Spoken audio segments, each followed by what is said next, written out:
Guten Abend, herzlich willkommen in den schönen Interimsräumen des Literaturhaus Berlin.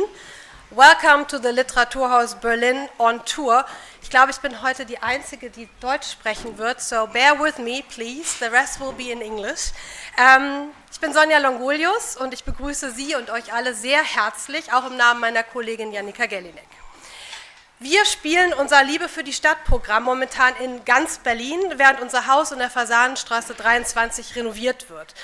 Doch wenn wir nicht gerade touren, findet ihr uns hier in diesen wirklich wunderschönen Räumen in Moabit, direkt an der Spree. Ich hoffe, ihr könnt das sehen, wenn ihr nachher aufsteht und nochmal aus dem Fenster schaut. Das ist wirklich, man muss uns hier nicht bemitleiden. Es sind wirklich wunderschöne Räume. Wir haben sie noch nicht so oft erprobt bei Veranstaltungen und heute ist es besonders toll und ich bin besonders glücklich, weil die Bude ist ja echt rappelvoll und wir feiern gemeinsam den Launch des Readers Nummer 3 der Berlin-Review. So, großen Applaus bitte.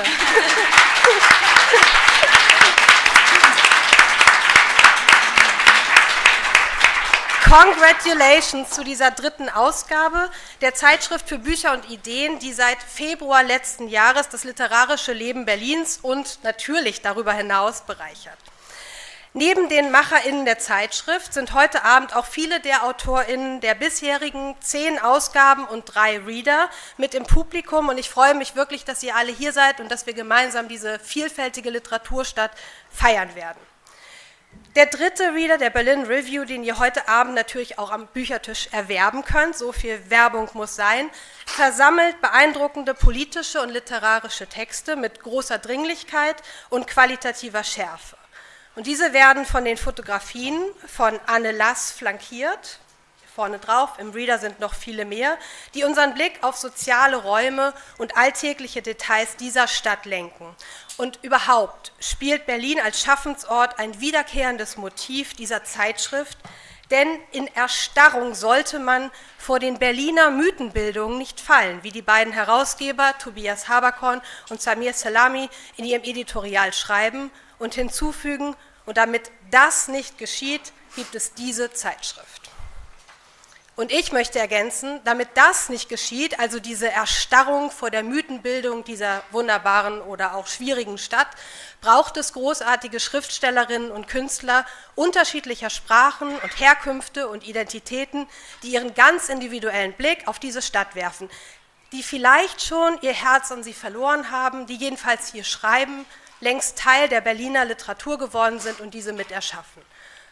Ich freue mich also sehr darüber, heute Abend auf der Bühne Samanta Schweblin, Ricardo Domeneck, Fatin Abbas und Kuras willkommen zu heißen, die später auch von der Redakteurin Emilie Nill und den beiden Herausgebern der Berlin-Review über ihr Schreiben befragt werden. Aber vor allem, es gibt ja diesen Titel, Ask Us Anything. Vor allen Dingen möchte ich Sie und euch dazu auffordern, diesen Akteuren auf der Bühne, unseren Gästen heute Abend, Sie alles zu fragen, denn das ist der Titel des Abends, was Sie schon immer interessiert hat am Schreiben, am Leben in dieser Stadt, am Machen einer Zeitschrift wie der Berlin-Review. Und ich bitte euch alle, nicht zu erstarren vor diesen möglichen Mythenbildungen, sondern fragt die Macherinnen, fragt die AutorInnen und habt einen wunderschönen Abend hier im Interims Literaturhaus Berlin. Willkommen!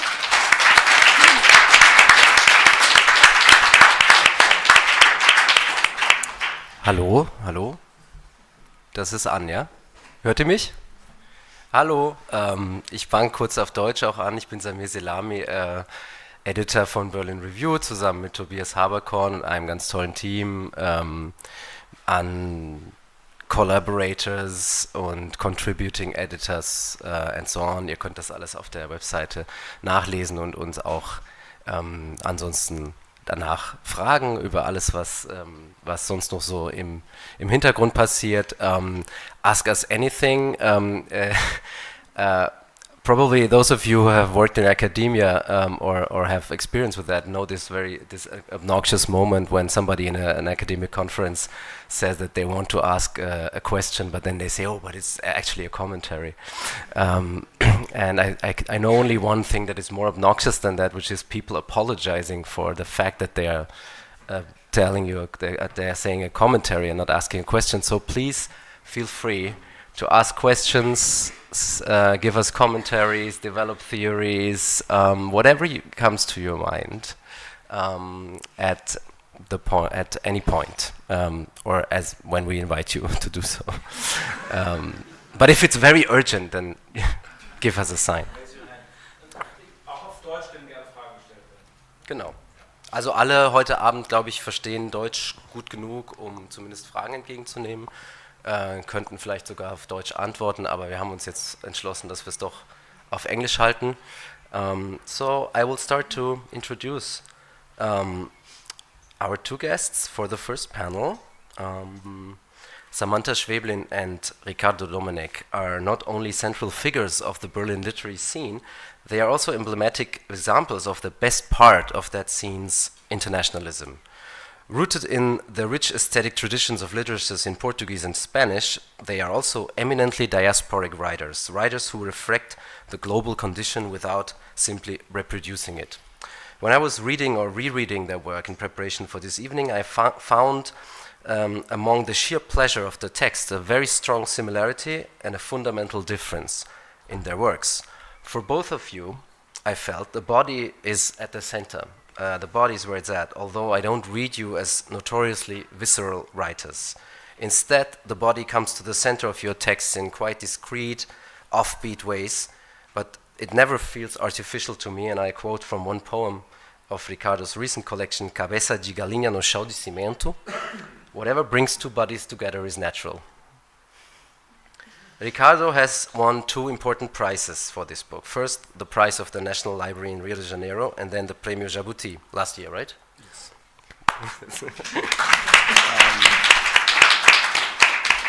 Among Samanta's many prizes and prize nominations, I will only name the recent 2022 National Book Award for 77 Empty Houses, Siete Casas Vacías in Spanish, and the Premio Iberoamericano de Letras José Donoso from Chile, and two nominations for the International Booker Prize. Her new collection of short stories is called El Buen Mal. It will be published as Das gute Übel in Marianne Garay's translation in Germany in August, I think, right? And one of these, no, I will say this later. For reader 3, Ricardo portrayed the Brazilian writer Victor Heringer and his post-dictatorship novel O amor dos homens avulsos, die Liebe vereinzelter Männer. Ich mache das immer falsch. Vereinzelter Männer, richtig? Ja.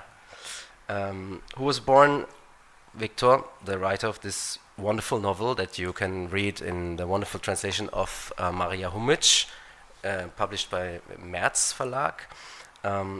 He was born in 1988 and sadly died in 2018. From Samanta's collection, we published her story Un animal fabuloso in the German translation, Ein fabelhaftes Tier, that reckons with the death of a little boy and an injured horse and the space of impossible communication in between. I forgot to tell you about the difference between the two, but we will do that maybe as we speak. Otherwise, this introduction will get too long. Let me simply say that for us, as a quite new, still new magazine that, as some particularly favorable voice put it, honors the spirit of Berlin, it is for us both an inspiration and a gift to work with and publish such magnificent minds. Welcome, Samanta and Ricardo.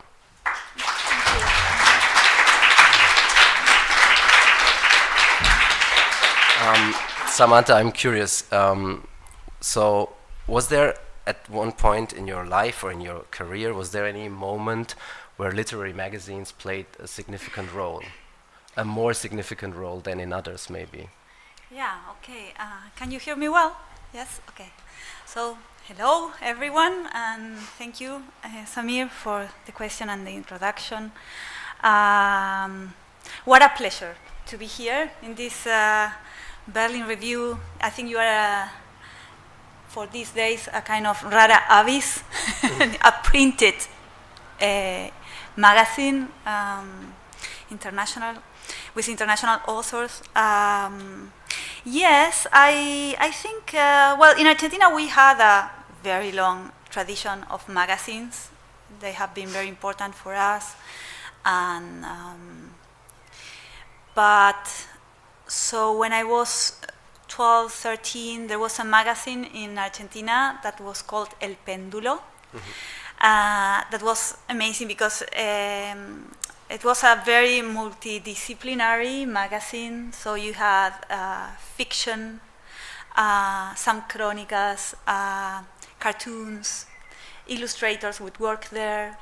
And for example, all my first encounters with very international science fiction authors, like for example Ray Bradbury, Ballard, I don't know, Philip K. Dick, Lovecraft, where this was a place where I met them, and I read them for the first time in between also very good Latin American authors that I was reading for the first time also, like, I don't know, Mario Lebrero, or I don't know, Angelica Gorodischer. They publish mostly science fiction and fantastic literature.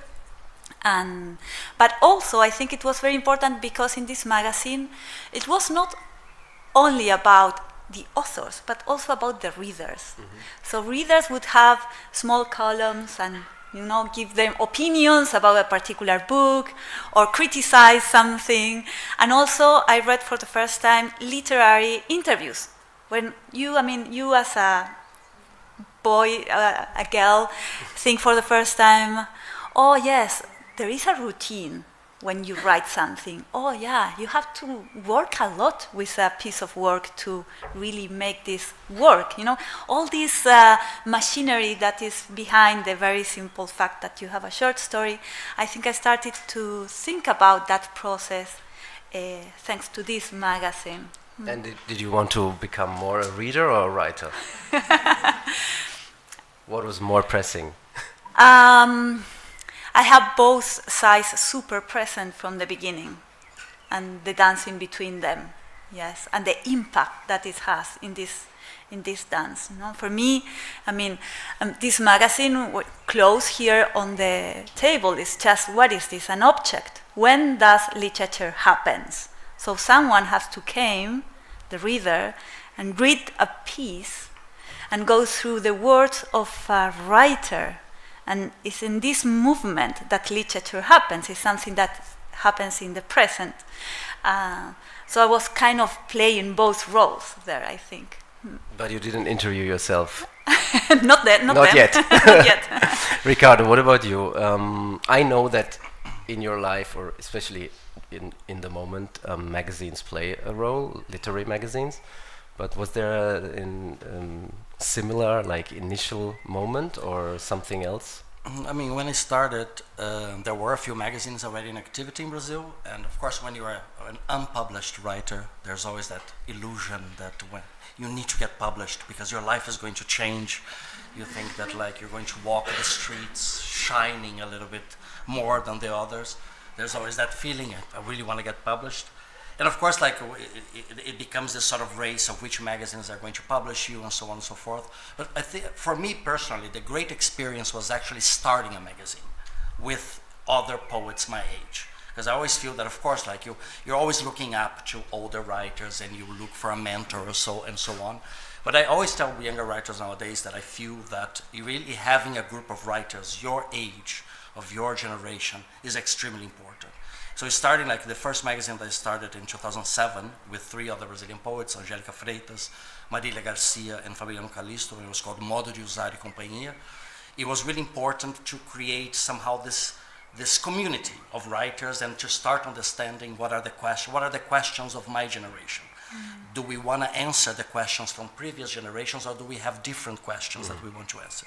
So for me, this creation of this community. And I always talk a lot about that. I feel that this community of writers is really important, even if it's not from the same country. Yeah. So for me, my first great experience was actually starting this magazine.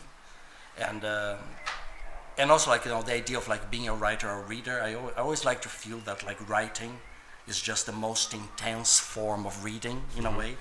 That it's such an intense form of reading that you're creating the text that you read. I don't think there's that much of a difference. I know that sounds maybe a bit too metaphorical, but in a way I like to feel the writer as just a very intense reader. I always found this a very Latin American topic. People like Ricardo Piglia, for example, they dwell on this idea of writing is just like a kind of natural extension of intensive reading. We don't have this tradition, so this topic so strong here. I often sometimes feel like there is some people want to make an ontological rift between readers and writers, and at least for me as a German Tunisian, but mostly German socialized person from the south of Germany, coming to Berlin and then getting to know Latin American literature through the books of Bolaño, basically, was a perfect introduction. I always felt that this is a very Latin American topic, but we were not so sure how far we want to go with Latin Americanisms.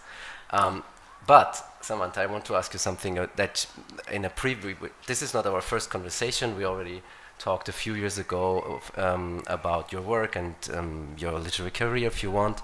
And then you told me, or told us, it was a conversation together with Thomas Geiger that was published in another magazine, Spritz, Sprache im technischen Zeitalter. You said that once you arrived in Berlin, you discovered your generation, like compatriots. How do you say that? No. Compatriotas. But they're not your compatriotas, like the people from the continent. Yes. Your continental. No, I don't say. I won't go there. Concontinentales. The other writers of your generation that were writing in Spanish from Latin America, but that you didn't have this access to in the same sense that you had in Berlin. Can you tell us a bit about this? And also maybe if magazines again played a role in that, not just that you got the books, but also maybe magazines. Well, you know, magazines played a super important role, because I remember for example, in the 70s, we had the military coups in Argentina in the 70s. We have two super important magazines, El Escarabajo de Oro y El Grillo de Papel, who was Silvio Iparaguirre, Liliana Hecker, and Abelardo Castillo were directing these two magazines. And they went from Argentina through all Latin America and came back, because they were also publishing a lot of Latin American authors. So you could read these authors maybe only there. Yeah. Also Casa de America from Cuba was doing the same. So there was very strong kind of communicating vessels, connecting everything. But I want to clarify something here. When I say connecting everything, we have a big issue here that we have to discuss, because we Argentinian, and I think the rest of the Spanish-speaking countries in Latin America, we think we are connected all, for example, in this example that I have just said, but Brazil was always taken apart because of the problem of the language. So it was very random that you can see a Brazilian author translated into one of these magazines. I don't know if you know these magazines. Have you heard about this? Can you say the names again? Like, for example, Grillo de Papel, Escarabajo de Oro, or the magazine from I heard about Cuba. Escarabajo de Oro. Yeah. Never saw it in Brazil. Yeah, exactly. So but the big problem here, even in between the Spanish-speaking world, is like, for example, even in the 80s and in the 90s, if you publish something, and it's a very, very, by then, you publish something, and it's a very good book, then the Spanish speaking world here, the Spanish in Europe, will publish you. Like in Barcelona. In Barcelona. Yeah. That would take 3 or 4 years. And then if it worked in Spain, then they will put the book in the rest of the small countries in Latin America. So for an Uruguayan to read a Chilean, it could take like 10 years. It was crazy. It was like that. And then if you don't write Realismo Mágico, it's even worse. Right? Yes, exactly. Shall we go down that road? We don't write those things anymore. But so for answer your question, when I came here it was at the beginning of it was 2013, 14. I was suddenly like living like 30 minutes walking from one of the biggest libraries with Ibero-American. You can say it in German. You say, I think the unofficial name is El Ibero. Okay. It's very close. Like yes, in El Ibero. Next to the Stabi in Potsdamer Platz. So here, for the first time, I could find all this book just at hand. And I started to read more Latin American people being here in Berlin. Ricardo, what about you? How did arriving in Berlin? You arrived quite early, right? You were here 2002. Yeah. I mean, that distance is always good in a way, because there are so many things that you take for granted or that you take as just natural, even in the language, things that it's almost like when you start repeating a word and it starts becoming absurd. When you are in another country surrounded by a language that sounds completely different and also has a different structure in many ways, you start realizing the constructiveness of your own language in a way, and that starts playing more of a role. I feel that I started playing a bit more with sound, because like the sound of Portuguese, of the Brazilian Portuguese, became more clear to me by being here. And there are some things that you can see with a certain distance as well, that when you are enmeshed in the country, at the same time, I don't know, you probably lose certain things. You know, you probably lose a certain context with the zeitgeist of the country in a way. There are things that sometimes, I mean, some friend arrives and they start talking about something very naturally that is happening there right now in culture, a new musician or a new writer, and you're here, so you haven't really heard about it yet, so and so on. But I think it can be really good as long as you also maintain with internet. I mean, nowadays before internet, of course, if a Brazilian writer left Brazil, he was pretty much kind of out of the discussion. But now it doesn't really matter if you're in a small town in the middle of the country or in Berlin, because through the internet you can still participate in the conversation. So it's still possible to be present even though you're absent in a way. And maybe just to wrap this part about the magazine part a bit up, so you're also publishing your own magazine that is called, that has a wonderful name. I'm very jealous of this name. We just have this very general name, Berlin-Review, but you have the name Pêcheboy.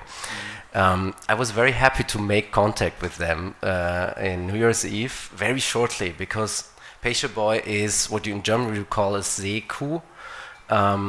I think in English there is manatee. I don't know if you have a picture of these animals. They are very big. They live in the sea, but they breathe. So they have to get up every 5 or 9 minutes or so to take a breath, and so you can like whale watch them or sea cow watch them, but you only see them coming out. And they're extremely big animals, and they only eat algae, grass. So I was thinking, what is behind your magazine? Is it a vegan and voracious magazine, or what is behind it? No, it's not. I don't know. Okay, why? Like now I have to go into my unconscious to find out why I named the magazine that way.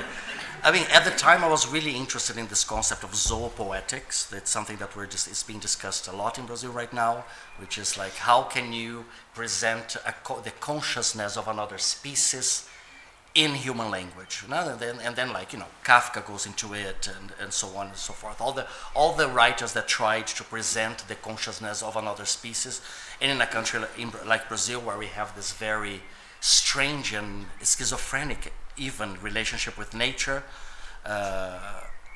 You know, if you see Brazilian architecture, it's always the seas of concrete in Brazil. Brazil always wants to separate very clearly, this is civilization, this is nature, and so on and so forth. Also because they wanted to prove to the Europeans that they are also civilized. They also have stone buildings and stuff like this.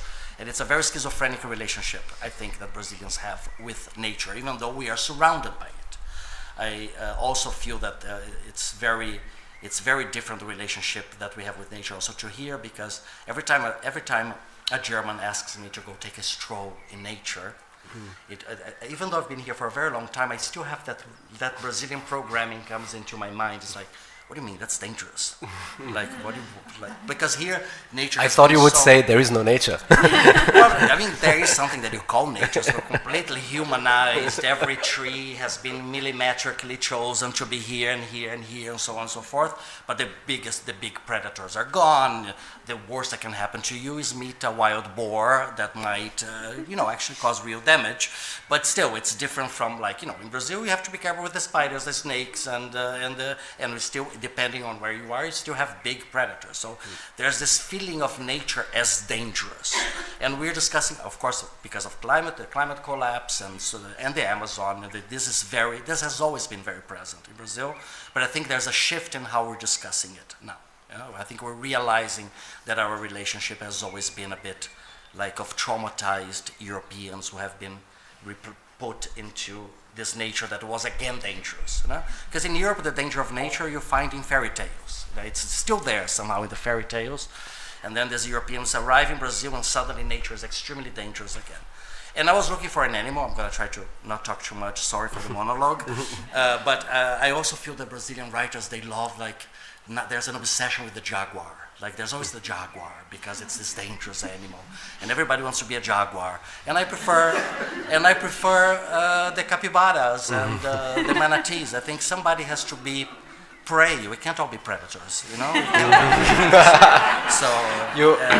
And I don't mind being a prey, so that's it. Everybody should read, though, the wonderful story, My Uncle the Jaguar. That's a really by Gemares Rosa. I think there must be a German translation. There's a German translation. Probably by, I forgot the name, but the guy who translated everything. Kurt Meyer Claesson, exactly. Mein Onkel the Jaguar. Mein Onkel the Jaguar. Animals are a perfect cue to make a transition that is known. Samanta, animals appear a lot in your stories, but in that story there is a horse and an injured horse, a suffering horse, there is a dead boy, there is two people that once lived in the same, I think it's not a part of Buenos Aires, right? It's a city in the Gran Buenos Aires. Exactly, yes. And they're having a phone call, and there is a kind of strange non-communication about this tragic case of the death of that boy, and the horse plays a certain role. And I was struck by one sentence. At one point, I don't think it's the narrator, right? It's just the character. She says, suddenly I knew they were talking for some time on the phone. There's a lot of silences and pauses, and then she says, suddenly I knew what this phone call is all about. Do you sometimes have this feeling when you read your own stuff that you suddenly know what it's all about? Because it's hard to tell what your stories are about. No, it's easy to tell. Thing or a bad thing? No, it's a good thing, of course. No, it's a good thing. Yes, well, I think we read, or I read and I write because I want to kind of trap something that is not well delimited yet. So it's a very specific kind of feeling or suspicious about something. So you have to. It's like if writing would be like a series of commands for the reader to really put him in that place. You know, Rebecca Solnit says that a good book is a heart bumping in someone else's chest. And I love this saying, and I think it's about that. So when I feel something that is super specific, but I can't really figure out how to explain it or how to communicate it, then I have to build all these things, no? Like, for example, I mean, the title of the new book is The Good Evil, Buen Mal. So it's this strange relationship between the good and the evil, and what is good and what is evil. But it's not something general. It's a very, very, very specific thing that I want to share, no? And it is also in this short story. I really like that title. It's just the right amount of clumsy, I think. And Buen Mal, it's like a kind of stuttering heart, maybe. I think I really like that image also. Maybe just one more question to the book that is coming out in August. I said it before, and I say it again. What about morality? I mean, el buen, el mal, the good and the bad. If we don't think about Westerns, it triggers an immediate, like it triggers some ideas about morality and so on. And critics often emphasize, and I think they're quite right about that in your stories, we often enter a kind of immoral, not amoral, but immoral zone, where some things we know about or think we know about morality are suspended, but you don't do that in a sadistic way. It's very subtle. Yes. How did you end up with that title that is Well, because yes, what is moral, what is not? I mean, it's so delicate and dangerous to think around that. And I was basically thinking in, all these forces that are pushing us through the day all the time. We know that, these forces. We have been talking about these forces for years. The mandate that you inherited from families, the kind of labels that we put to everything, the ideas that we have about the world, that are not the world, are just the ideas that we have about the world, the decisions that we think we took or not, and we are like kind of, how to say, sobrevolando, like flying over the day, just being pushed through these forces. We know about this. But then I ask, okay, we are basically in this storm of forces. What about the other forces? What about the forces? Is there any force that suddenly can appear and stop everything and make us paying real attention to what are we doing and how this happened in the real life? How long could it be that we go through life without paying real attention to small things, to small thoughts or big thoughts? And how dangerous can be to go in that position? Yes. Yeah. I think the dedication or the quote, the motto, I don't know how to say that in slogan in English, of your book is "Lo raro es más cierto," no? The Yes. rare, the weird, Yes. I don't know how to translate this perfectly, is more certain. Did you say that? I think so, yes, could be. Yes, it's from Silvina Ocampo. Yeah, yes. and I was thinking about this a lot. Like, I mean, you're, as we already mentioned, you're a writer who was born in Argentina. We have another writer who was born in Brazil, and I mean, we all know what's happening. We kind of know. We can assist the horror picture show that happens with Milei and now Trump, of course. Yesterday, Bolsonaro was leading a protest march against to give him amnesty. Amnesty, right? Amnesty for the coup, yeah. He tried to speak English. It didn't work well. But still, yeah, these things are happening. So, do you feel that, like, this kind of poetics of estrangement, or the certain how you work with the weird is getting even more difficult? Is it enough to just? I mean, do you know what I mean a bit? Maybe I can put it. Maybe I can put it in another way. I was thinking a lot about satire these days. Like, is satire? You're not satiric writers, but is satire still possible when everything is like a real satire in real life in this velocity? So I was thinking about the status of the weirdness in literature, maybe in general. Yeah, satire has a lot to do with Milei. Yeah. So I understand that word there. I don't know. I think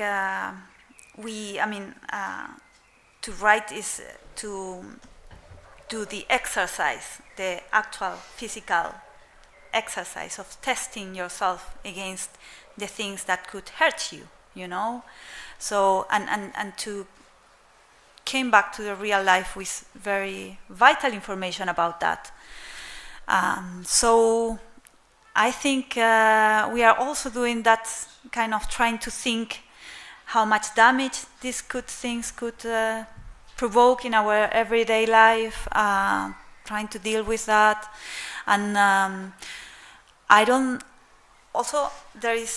we were talking about the reader at the beginning of our conversation, and I think maybe when we write, we are trying to touch that monsters, damage, things that we are scared about in our very small box with our very subjective fears.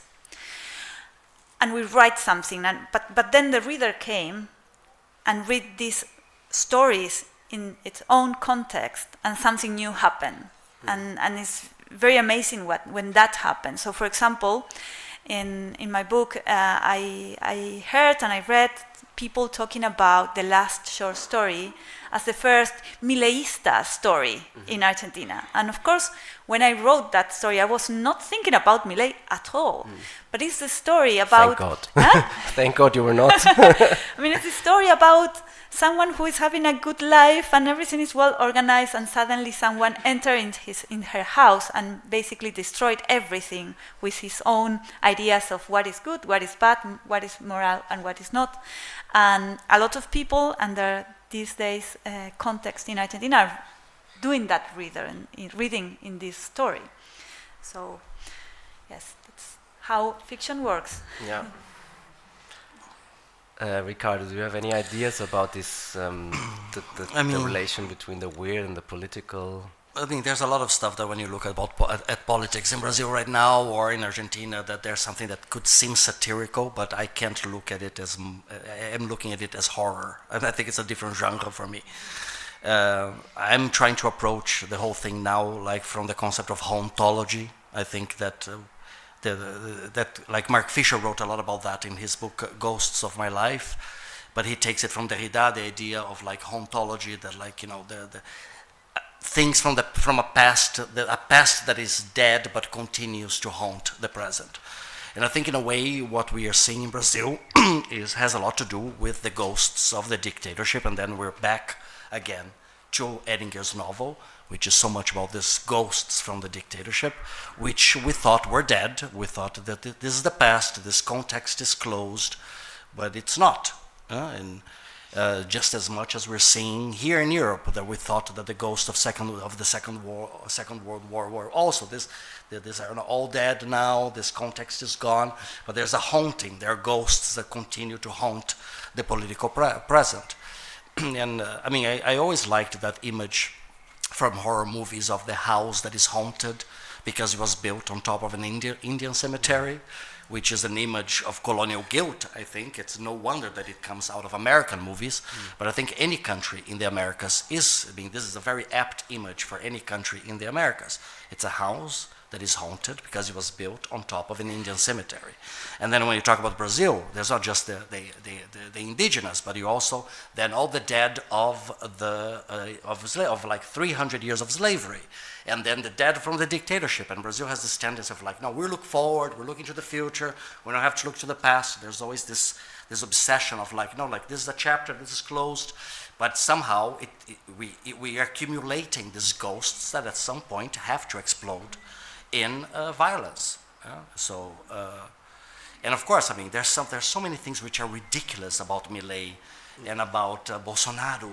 I don't even like to talk to him because it seems to me like such a small man, really tiny, so tiny. But I think the danger there is not so much them, but the forces that find them useful. Yeah. And these forces are extremely violent. Yeah. And extremely dangerous, because themselves, like it's really hard for me to take a person like Bolsonaro seriously. But the forces that look at him and go, yes, that will do. We can use that, and that is what's so dangerous. I did not exhaust my list of questions, but I learned from Ricardo that we should always stop when it's going well. So I will invite you now. Anything in life. To relationships, jobs, interviews. Well, maybe not a well-functioning magazine. We also have a microphone, and I would like to ask you to use the microphone. And also we have some people standing and free seats. So that's the chance to now grab a free seat. And I'm looking around if anyone has a question for the podium. We could also take 2 questions and then, let's see how it goes. I promise there will be questions, so please. There's one. Perfect. There's another one. Perfect. I'm coming.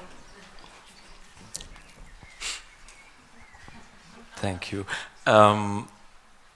Maybe 2 questions, one for Ricardo and one for Samanta. Ricardo, you said that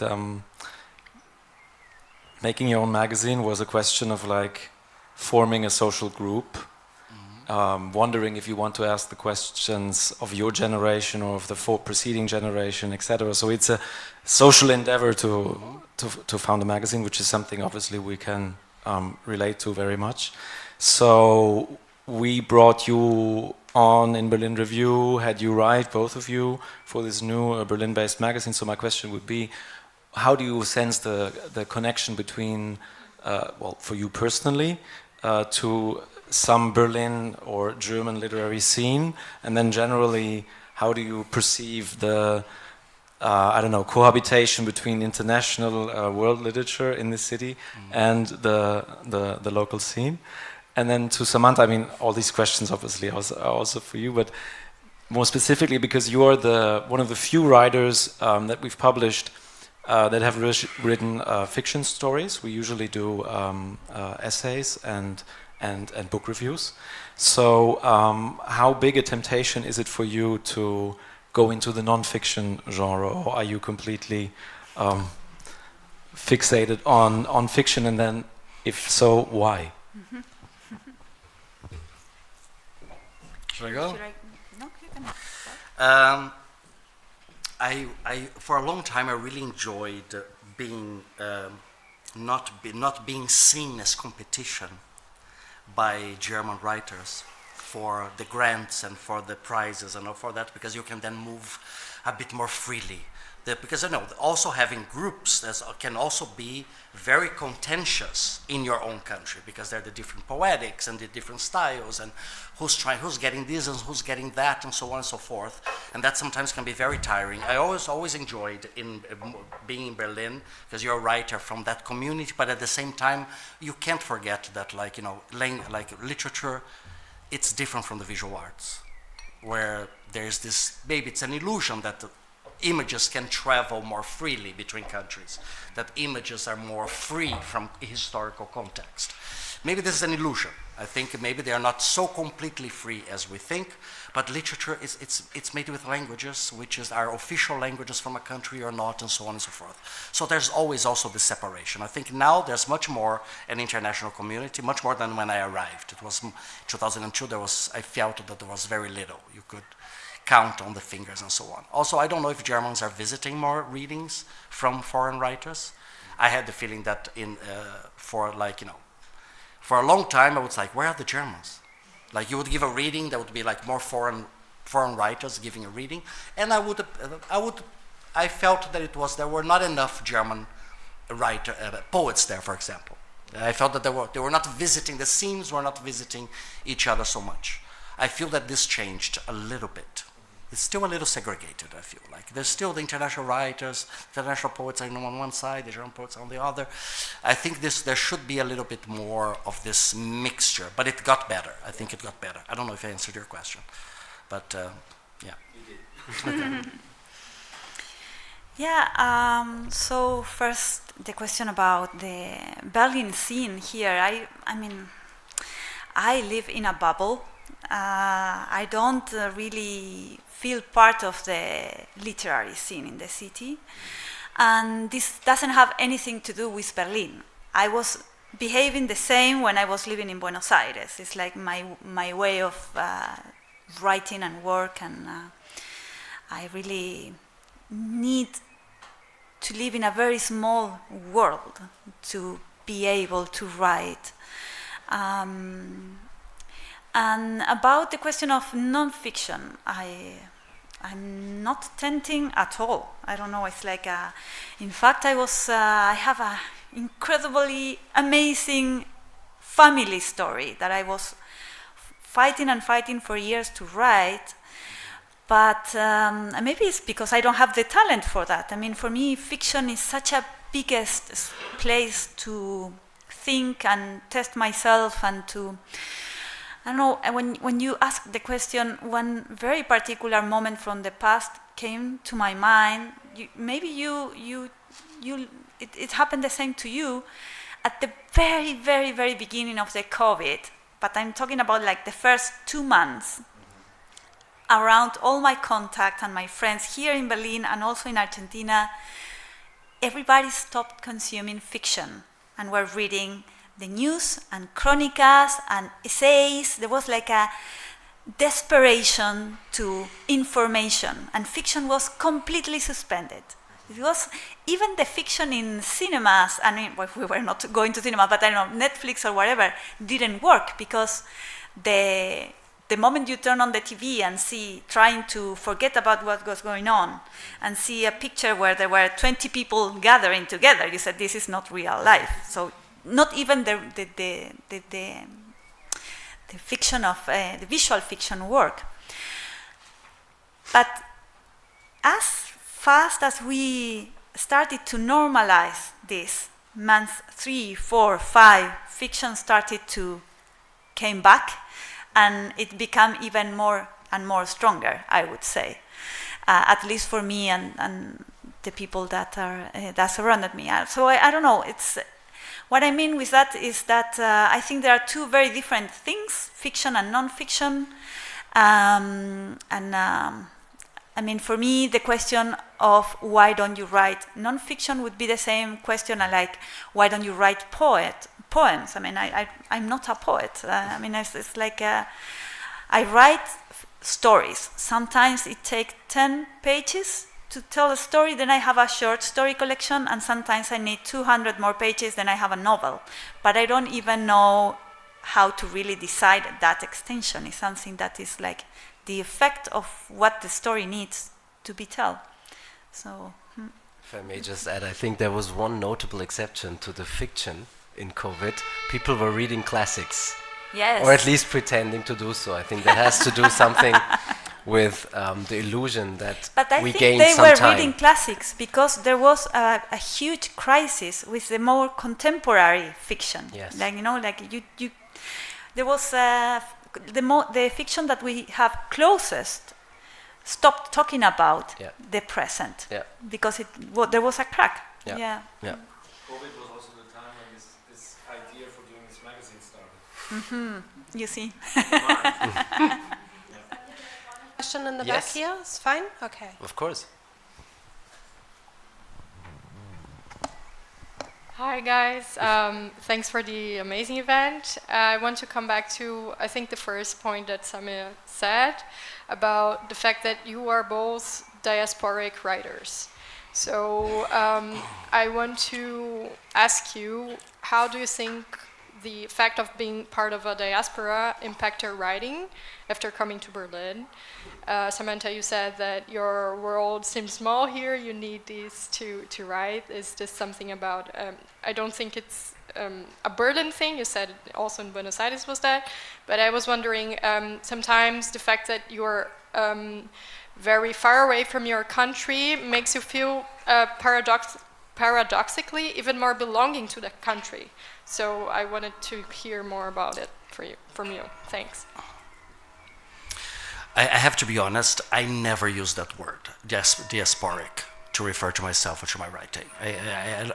I understand the use that was made here, and I respect it, but I feel that, like, coming from Brazil, knowing that that word is usually used in the context of the Afro-Brazilian literature, me choosing to be in Berlin just doesn't feel like I deserve to use that word. I have a lot of respect for that word, and I mean that word is usually used in Brazil for this in this context. Now, like being so many Brazilian writers, it was very typical. Maybe 50 years ago, for Brazilian writers to be diplomats. A lot of them were diplomats. So a lot of Brazilian literature was actually produced abroad. Clarice Lispector, João Guimarães Rosa, João Cabral de Melo Neto, all these writers produced a lot of their books abroad. I feel sometimes that like I said, being here in a way makes me look at things that maybe I wouldn't see otherwise, so I find it positive. But I'm always conscious of this distance always cutting certain connections with the country as well. So every time I go back, I feel that I need sort of to catch up with certain things. But I mean, I don't mind the word exile, in a way, but again, also then that word again feels really heavy because I think of the writers who had to leave Brazil during the military dictatorship. I'm here because it's my choice. So it's just a bit different, you know. For me, that's why I would personally avoid that word, at least when speaking about me or my literature.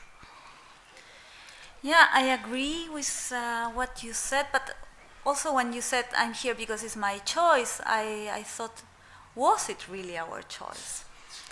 Because when they ask me, why did you stay in Berlin, I always say, oh, you know, the canals, the parks, so many languages, the different tribes, I have this amazing library. But deep down, I mean, I stayed here because in Berlin, working half of the week, I mean, it took me half of the week of working to buy the money that I need to buy my free time to write. So in Argentina, I had to work from Monday to Saturday, and then I wrote in Sunday, and here I have to work from Monday to Wednesday, and I have 4 days for writing. And that was the real reason. And that's something that, I mean, most of the writers who are very successful outside Latin America, and for Latin American authors, that means to earn money in euros or in dollars. I mean, I'm sorry that I'm talking about money, but money is the thing that we need to buy our free time to write, and we want to write, so this is important. And most of these writers are living abroad. So then the diaspora, I know, is not the same than the political diaspora, but it is a kind of, it was not forced. I'm super happy here, but there is something there that is not fair. If I compare with many friends that are as talented as me, and they can't write in Argentina because they are just having 3 works, just only for paying the rent, you know. And there's so many talented people that are just stuck there. I mean, for me, I left Brazil in 2002. It was a completely different political context where there was, I didn't feel there as safe as a homosexual. So for me, in that sense, I could also say, well, in a way, I left because here, it seemed like the whole city was just ruled by homosexuals. from the mayor to the director of the clubs, I was like, well, great, we're finally the majority. That's how I felt when I arrived. So there was also this sense of like being definitely a much safer space. And in that sense, like I don't want to take that lightly. I just want to be careful also. I just want to have some sort of like, how can I put it, just parameter, no? In the sense of like of how much in danger I was, or in that moment, which I think it could be really dangerous. But yeah, definitely, I managed somehow, one way or another, to live in Berlin from writing and reviewing and translating, and it would be impossible in Brazil. Yeah, I have friends Argentina who, the same. and like during, and I'm not playing the hero here, but like during the COVID, I literally had to help some friends who are writers, amazing writers, pay the electricity bill. Because they just everything stopped and so on. And so in that sense, like Berlin is really incredible. And I don't think this would be possible in other European capitals either. Though it's getting much more expensive. Maybe in respect to the following panels and the time, let's take one more question. Okay, there are 2. Let's take one in the back. Maybe let's take the 2 one? together. Okay, coming, running. And I seized the opportunity to say that also for a very independent magazine as ours, money is very important. So if you happen to know investors, send them our way. My question follows up to the last one. I would be interested in how working in different languages and writing in different languages changes the way you write and work, and how you perceive your own work. Well, let's maybe take the lot. There's one more question, right?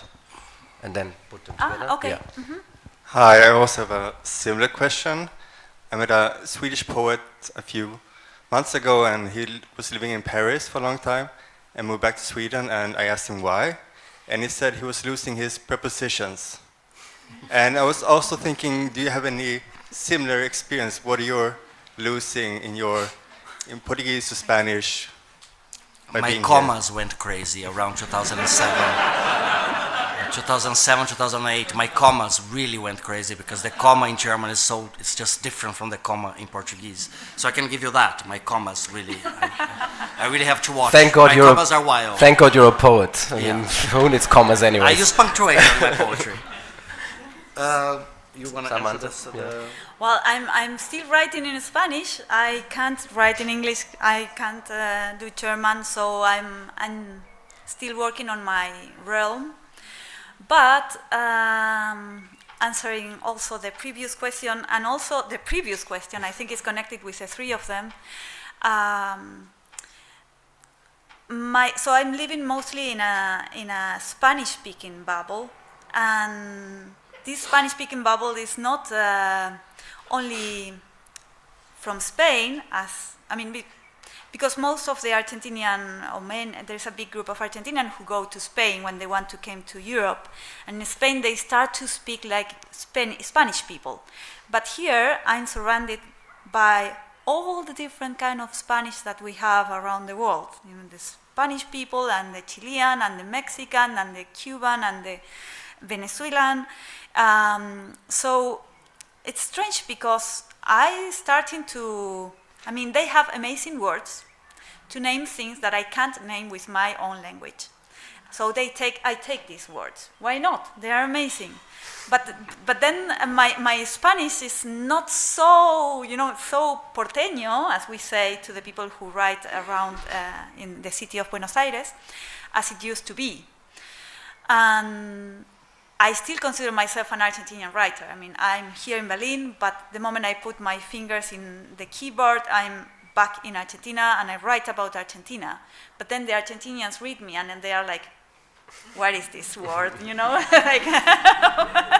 So it's very hard because it's my very particular Spanish is my tool. And at the same time, I don't want to eliminate these words because it would be unnatural to start to work in a language that is not really my language. I want to do the more natural thing to do, but at the same time also, I don't want to distract the reader. I don't want the readers to stop and go to the dictionary and come back. I'm writing with fiction. I'm a short story writer. I want the reader there, the 20 minutes, reading. So I'm always paying so much attention of all the words that I'm using, and also kind of fighting what is more important to do, to have a natural Spanish that is only mine, or to just, force something that is not mine. So that's put, as you said, Ricardo, it puts even more attention in my own sounds and in my own words and how an Argentinian reader would read me. Yeah. I'm just going to say that I only write in English if it's for a performance piece, when I'm collaborating with a German sound artist and he needs to understand. I'm a writer, I really would like to be understood. When I want the text to be understood, And I only write in German if they pay very well. But I have a difference to Samanta. I really love sending the readers to the dictionary and giving them a lot of work. I don't mind that. Forcing them to read it a few times, it's okay. But it's poetry and fiction is different, so. Okay, I think that's a good way to start to end this panel. I learned a lot. I hope you learned some things too. For example, that Berlin can be considered as the realization of the savage detectives, with all the different Spanishes that are cross-contaminating themselves, and that it's totally fine to be prey. Thank you so much also for your lovely questions, and we're gonna do a short break. 12 minutes, 10 minutes, 15. It's up to you. The smokers will appreciate 15, I think. Okay.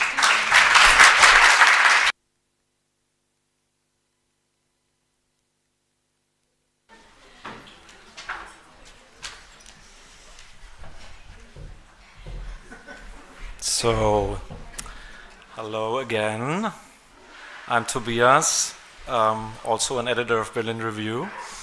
Wir machen jetzt auch das zweite Gespräch auf Englisch, weil Fatin natürlich auf Englisch geschrieben hat, und möchten aber niemanden ausschließen. Also nachher bei den Fragen bitte Schießt alle los.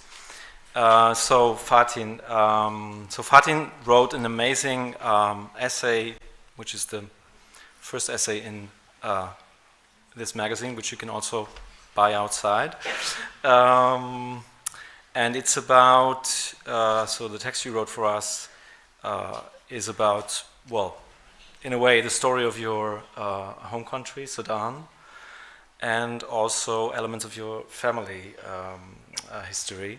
And I thought that instead of doing the usual introduction, I mean, Fatin is an amazing author. She has published one novel, Ghost Season, which has been translated into German, has a new non-fiction book out just, you told me, this month in Italy.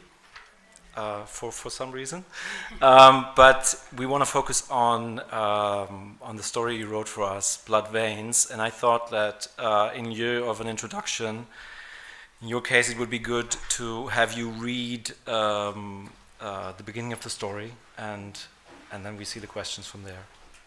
Okay. So please, a little applause for Fatin.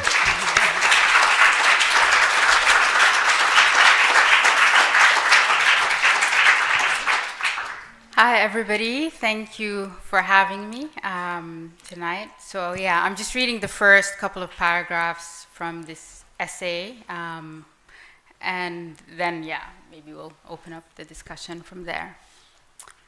Family secrets. When I was 21, I was let in on a family secret.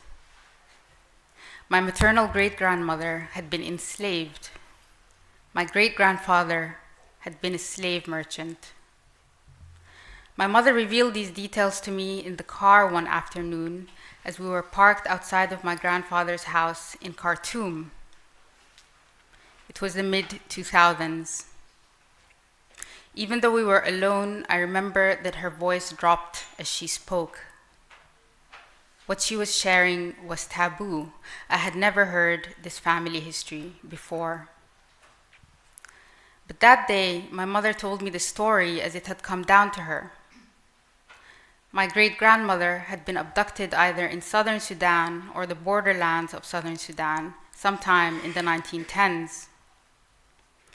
Even though the British had colonized Sudan more than a decade earlier on the pretext of ending the slave trade, Sudan was still an active slave catchment zone at the time, the main supply source for the trans-Saharan slave trade, especially the south and its border areas. Thank you. So that's the opening of your essay, and we have this family taboo, which you go on further explaining, and then you weave into this personal and family story, basically the history of Sudan since almost since independence. So it's quite an impressive feature also that you were able to bind these all of these strands together in your essay with the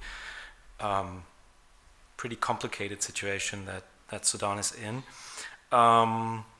Could you maybe tell us a little bit about the process of writing and how you came to the idea of weaving together this personal story about your grandmother's enslavement that then has echoes in the current political situation?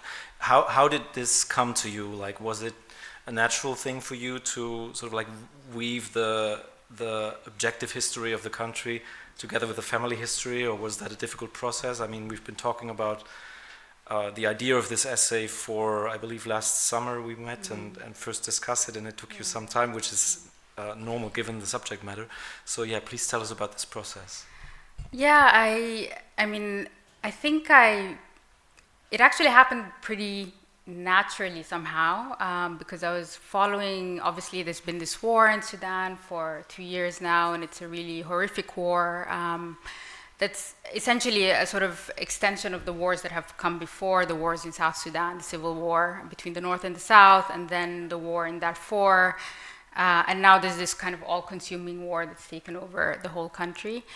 And a big part of this war is sexual violence, and this has also been a feature of previous wars, such as the genocide in Darfur, especially in the mid-2000s. And it seemed to me that, Sudan is not in the news very much, but when it is in the news, there's not like much historical contextualization for the violence. So there's just, often, I think not only Sudan, but conflicts in Africa get written about in this way, where you're just getting these statistics of, there's a war, 2 generals are fighting each other, 150,000 people dead, sexual violence is widespread and systematic. But there's no kind of like engagement with the historical legacies that feed into the violence that's happening in the present, right? And in this case, the violence, the sexual violence that's been happening in this war is extremely systematic, it's widespread, and sexual violence is sadistic by nature, but it's really sadistic kind of sexual violence. And at the same time, I have this family history, right? So, as the kind of beginning of the essay explains, that, only when I was quite old, I discovered actually that in my own family history, I had this great-grandmother from southern Sudan who was abducted as a child. And this story very vividly came down through the generations, something that, the whole family knows about. But at the same time, like, histories of slavery and enslavement are very taboo in northern Sudanese culture, because there's this whole thing of like lineage and purity and contamination. And in Sudan, the trans-Saharan slave trade originally was organized by the Ottoman Empire, right, in the 19th century. And then the Anglo-Egyptians took over in 1899, and then it continued. Slavery wasn't abolished until 1924 in Sudan, which is very late, actually. And so it felt to me like, bringing together, I wanted somehow the essay to sort of contextualize the sexual violence within the historical legacies of sexual violence that happened within the institution of slavery in Sudan, and then through that also to talk about my own family history, which I think informs and kind of frames a lot of the violence that's happening, because it seems to me like a lot of the wars in Sudan, there's this like repetition of these historical legacies, even in the ways, for instance, that the soldiers or the militias might attack certain ethnic groups, where they'll literally be using epithets like the word slave, right? So in direct historical reference to these kind of histories that have been happening. Do you want to remind us your trajectory personally? So you were, I think it's in the essay, you were born in Khartoum, right? And then you left the country at the age of 8, because your father was a dissident in opposition to Omar al-Bashir, right? Yeah. And so he had, or your parents had to leave the country in the early 90s. So my father, he was a professor at the university, and he was like an activist and a political dissident. And when the Bashir dictatorship took over in the summer of 1989, my father signed a statement, essentially kind of opposing and opposition to the regime, the new regime, and then he was disappeared, basically. And spent a year in prison, and then was released. And then my parents decided to leave Sudan, and that's why we left. So we left very early, like in 1990.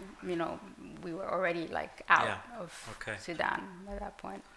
And then you, ever since, your parents have lived in the US, is that correct? They've lived, yes, in the US, but we also had a complicated family kind of geography, because my mother worked for the UN, so she was also deployed often she was working for like the North Africa Middle East Bureau in the UN, UNDP, so she was also working in Lebanon, in Yemen, in Somalia, in Djibouti, and we were sort of mostly in New York, me and my father and my sisters, but then we would, like when she was working in Beirut in the mid-90s, we moved to Cairo because it was just closer to be with her, because we couldn't, Beirut was still dangerous, like after the civil war at that point, so we couldn't. So it's a bit all over the place. Okay, so, but parts of the family, as you also tell us in the essay, are still in Sudan today, right? Yeah, yeah. And you visited them. You learn about the family history when you're 21. Your mother tells you you're parting from the house of your grandparents, etc. Yeah. But you didn't properly research it as a topic for your writing until much later. Yeah, right? yeah. So what happened was, this I first heard about this when I was 21, and then years later, I mean, this was probably around 2005.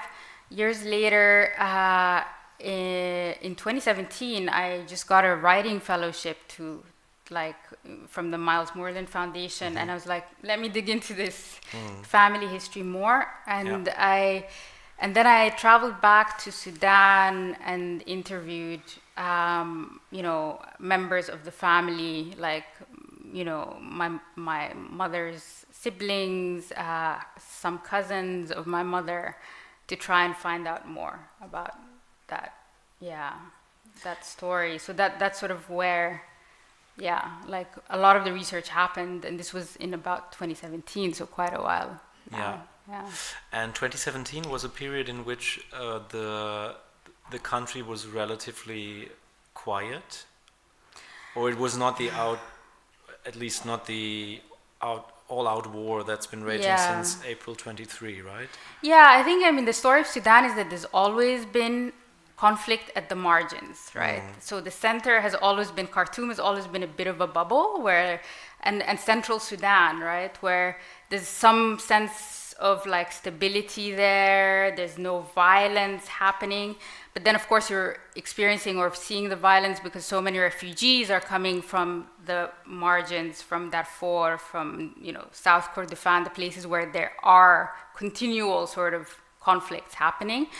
And so, but it was not anything like what's happening now. And I think the war now is really, in some sense, it is really, this is also what I say in the essay, it's kind of this thing of like what goes around comes around, which also makes me think about our space in the global north and this violence. It's like being exported by the US and Germany and all of these places, because it was really this,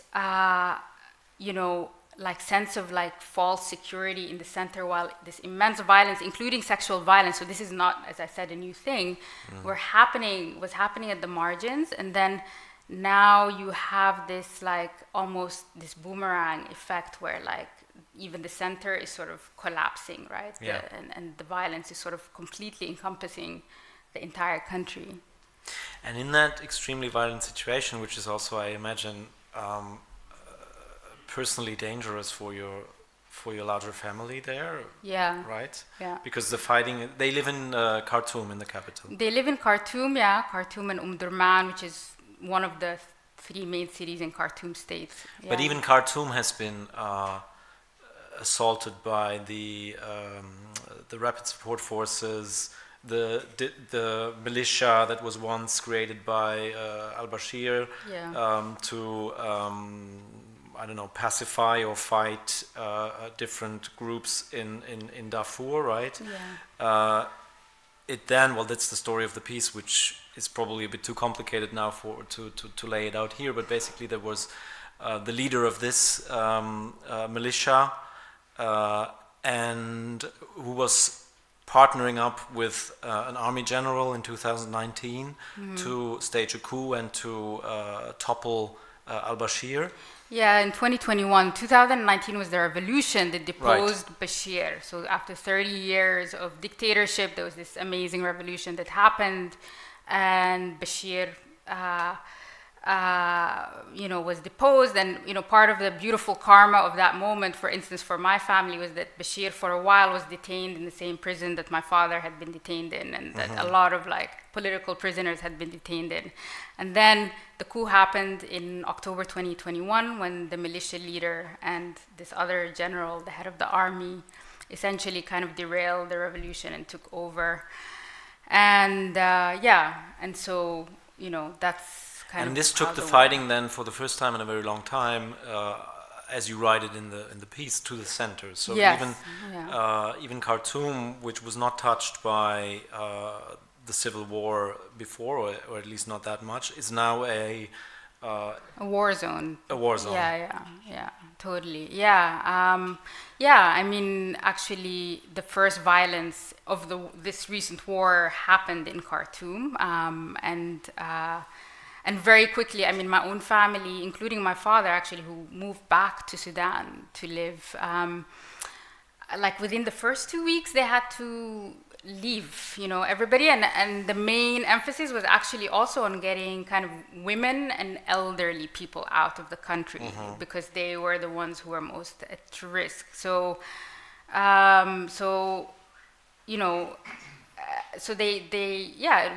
it was like a very frightening time, obviously, and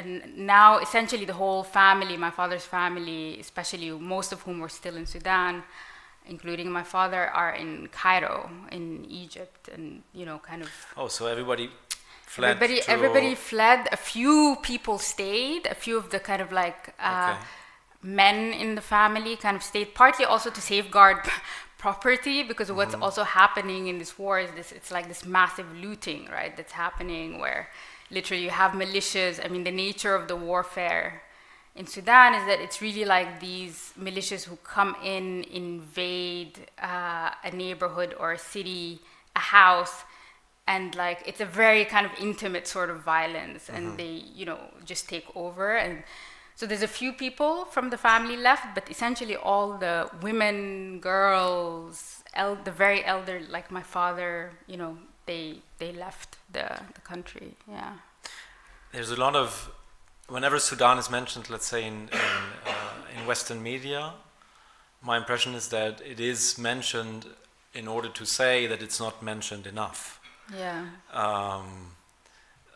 Although there are like staggering numbers, I think 25 million people are at risk. Half the population is affected by the war. There are 14 million displaced.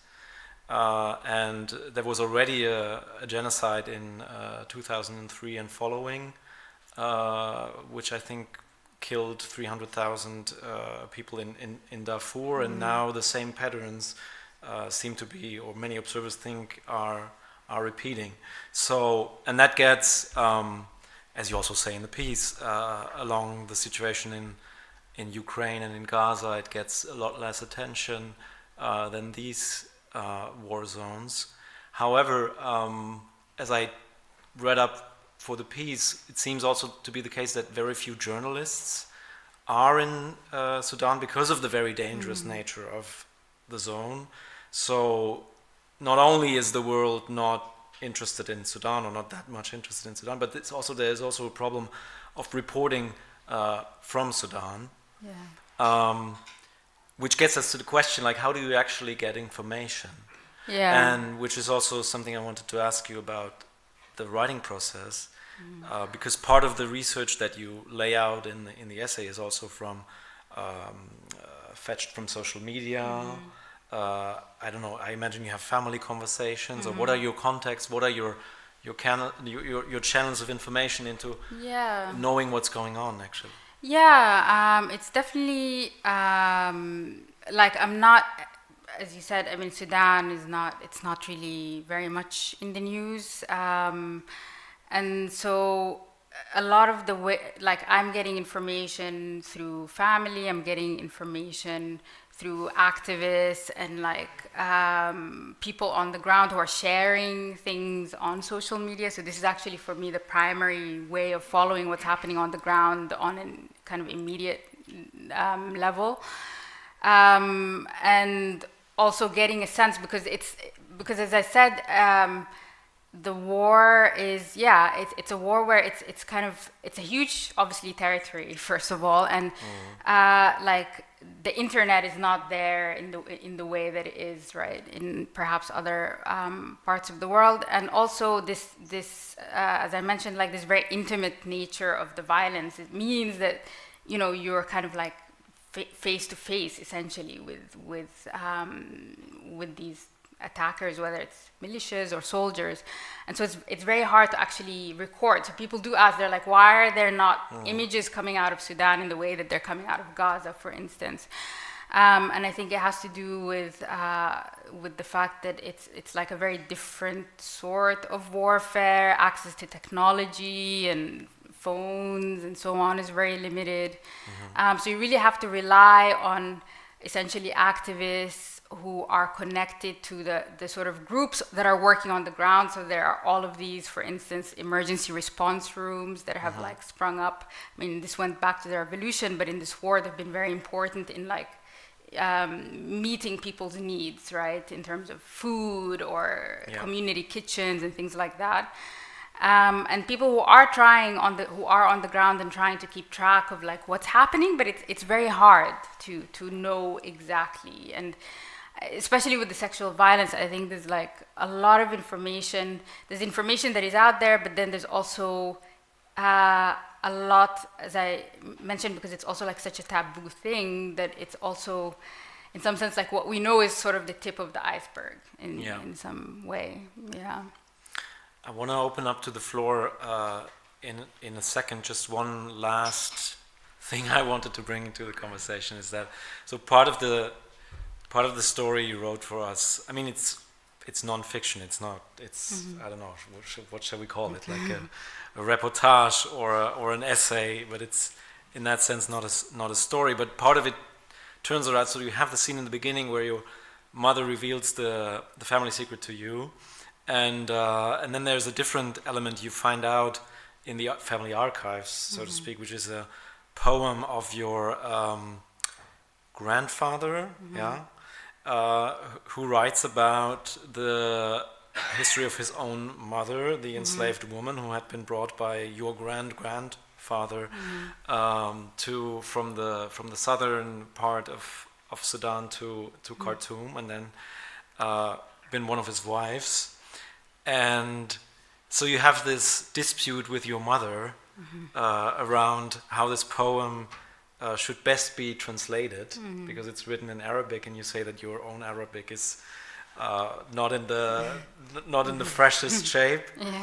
So this brings us to an like hermeneutical discussion at the core of the essay for the translation of different words. And this, I wanted to ask you, how does this sort of like relate to your practice as both a fiction writer, because you have written novels and you're probably writing more of them, and then so the literary and the poetical that are part of your work, and then the extremely factual and obviously given the subject matter, it's also necessary to sort of like tell the story as it is. In a way, I think it turned out very well for the piece. So how did these? Was it difficult for you to choose that factual form for writing, or was it something that came naturally? I mean, I think just to start with the poem, I think it's such an amazing thing to have this text by my grandfather, the son of this woman, right? Where he's reflecting on his own origins and the relationship between my great-grandparents. So it's this poem that my grandfather wrote, we think, in the 1940s, and he's published it like in a book of self-published poetry. And it's a book where he reimagines and re-narrates his mother's enslavement and the first kind of encounter between his father and his mother. And the poem, like when I read it the first time, I was disturbed by it, and I couldn't quite like put my finger on it. And then I think, it took me a while to realize actually, it's a poem written by a man, my grandfather, about what happened, this violence that his mother experienced, but that essentially he's sort of rewriting or reframing a sexual assault as a romance or a love story, right? There was that. And this came up in the translation, right? Because like there's a word in the poem in Arabic, ghasib, which, the root of the word has many sort of meanings. The word ghasb, it could be like force, coerce, it could be rape, it could be seize. And so me and my mother were, she was helping me translate the poem, and I sort of translated the word ghasib as rapist, and she translated it as plunderer. And so it brought up this whole thing of like, how are we framing this family history, and what happened to this woman, my great-grandmother. And it brings up, for me, it's also like this strange thing where I feel, in terms of my own, I don't know if you're asking about my own writing, but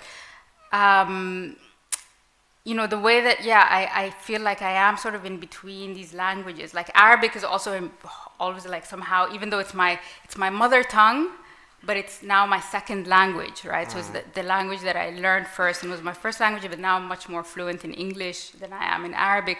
But that somehow it's always also like haunting my English, And this question of, the poetic register of the poem, they use the word plunderer, which fits in with the poetic register of the poem, but then diminishes the violence that actually happened to this woman, right? Yeah. Or are you very literal and use the word rapist, for instance, which is not so poetic, but then is actually getting at perhaps a truth, much more of like the reality of like what my great-grandmother, endured at the hands of my great-grandfather. Yeah. So I brought up that question for sure. Good. So now is the moment for the audience to ask questions. The worst part is always when there's no question. I can't even see. Yeah, it's very if someone is. It's not easy to follow up on what we discussed. Yeah, it's a bit. I feel not so light. Yeah, I'm sorry. No, it's not a light. It's not a light matter. But I could reiterate the questions that I asked to former panelists, which is, you've been living in Berlin now since 2016, you said? Mm-hmm. More or less. So how is it? Like, how is your sense of the literary scene here? And I think... Do you feel connected? Yeah, I think I agree with what was, like, actually in the previous panel. Like, in some sense, I also feel that there is this sort of, that there's a kind of separation perhaps between the literary scenes, right? In Berlin, the international literary scene, the German literary scene. That said, I really also agree that like Berlin, the big advantage is that it gives time in a way that other big cities do not for writing. And this has also been, big reason why I stayed, and there is something about like how at least the international scene, how sort of in some sense it is so like that you do get to know people very quickly because it is sort of a bubble, and then it's easy to meet people, and there's something quite intimate somehow also about sort of the writing community here. So I really like that, and it's and I'm very attached. I think also outside of the writing, I think I just to friends and to a community that I have here now, that like it feels very hard to leave. So I do feel very sort of connected in many ways, I think. Did you meet a lot of writers from all sorts of places? I did, I mean, and I have a writing group that I meet with. But I think what was really nice about coming to Berlin in the time I did arrive in is that, it was exactly that time when you were really all of these diasporas were sort of settling here. And that it is great that you can meet writers, writing in Arabic. You can meet writers from like the South Asian diaspora. You can meet African writers of African descent. So I felt like there was something very nice about that mix of like different sort of parts of the world that you could kind of come across in Berlin, and that was very somehow like stimulating. And a question.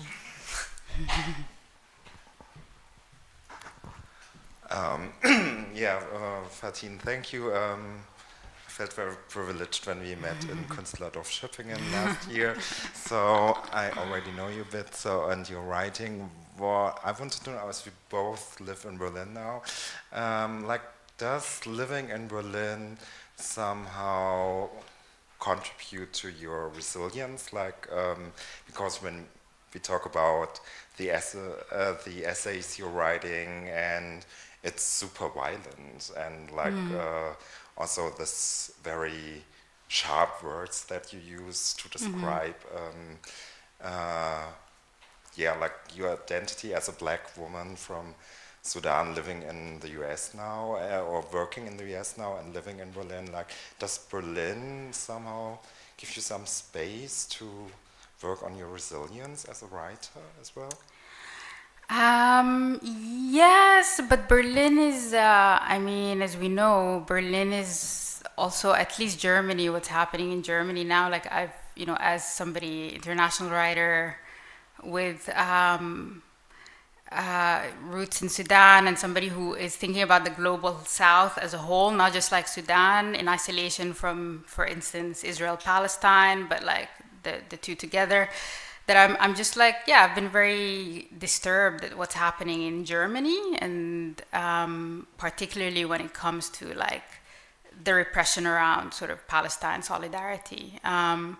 So that space, I feel, in the last year and a half or so, it's beginning to feel like a different city in terms of even the pressure I'm feeling to self-censor in public, the sort of I think a lot of repression that's happening on political and cultural levels, and that's very sad, I think, and I don't think it's at all a good context for writing or any kind of art making. Yes.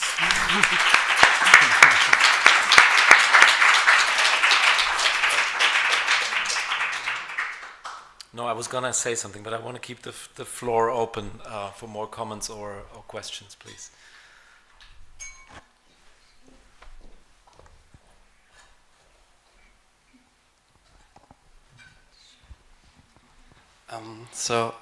Thank you. I had one question. Maybe it's too personal, so you don't have to answer it in a too personal way. But at the end of your essay, you talk about that you asked your mother for permission to write about the story of your great-grandmother, but not other family members. And have other family members read about it? And how were the reactions? Or how do you feel about it now that you wrote it? Because you are thinking that other people would profit from that you share your family's secret. So, yeah. Yeah, so I sent it to my mom. I haven't yet heard from her. I haven't shared it. So I don't know what that means. I haven't distributed it amongst the family as such. And I think it's this question of permission. I mean, in a way, I did this research a long time ago, and then I just sat on it because I knew it's slightly sensitive again in the context of Sudan. And that in some sense, I think the essay is me sort of having a disagreement or a conversation with my own grandfather, again, with this poetic text that he left, where I'm kind of, disagreeing or contradicting him in terms of how I'm reading the facts that we have of my great-grandmother's story.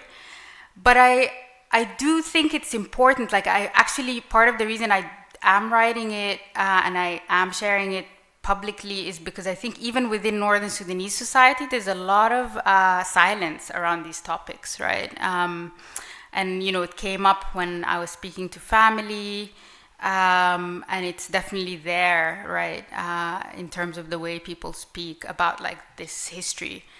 So I'm sort of, it's a bit scary, I have to say, but I somehow also felt this compulsion to, especially given what's happening with the war right now in Sudan.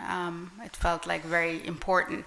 And the other thing I should say is that at the end of the essay I mentioned that so much has been destroyed in the war, and for me, one of the things that I'm like trying to preserve is somehow also this like history and this legacy, because it feels like, you know, the material things in some sense are being destroyed, right? So what is left is sort of like these histories and stories and legacies that also need to be sort of preserved when everything else is been destroyed in the war. And that you kind of understand, I think, more about the war and what's happening now by sort of sharing these stories, right? So. We'll take one last question and then move on, unfortunately, to the next panel. There's much more to discuss, and Fatin and also everyone else will be around over drinks, and you can try to ask us questions in the mix. There was one person in front here who wanted to ask. I wanted to take that question. Maybe if you can be quick. I'll be quick. Yeah, sure. Thank you, Fatin. I have a question about the different genres that you work with, because you do fiction and non-fiction, and I know you've also done film and journalism, and you write about many different places. Last year you were in Venice and writing about that place. But what I don't know is whether you've actually written about Berlin, and if you have, in what genre, and if you haven't, what would be the genre, and why would it be horror? It's funny, Berlin, yeah, I'm kind of approaching it very, very carefully, I don't know.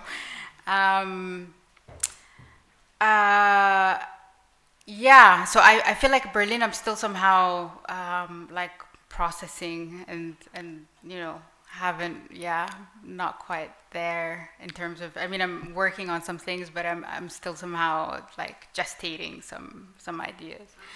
And the question of like the different genres, yeah, it's interesting. I also feel like being, again, having sort of origins in Sudan, it's complicated because right now, for instance, I'm getting asked to write a lot about Sudan, right? So there is this, I mean, it was interesting when Samanta was talking about, like, I just want to write fiction, and I totally identify with that. At the same time, there is this feeling, I also feel this pressure, like, I also need to be, like, somehow explaining or sharing more. So this is where the nonfiction comes in, and, like, writing historically, and journalism and so on. And it feels, yeah, I mean, it feels very different to me somehow, writing nonfiction versus fiction, right? But yeah, I don't know if I'm answering the question, but yeah, it somehow just comes, it feels like it's necessary to write also nonfiction. Thank you very much, Fatin. Thank you.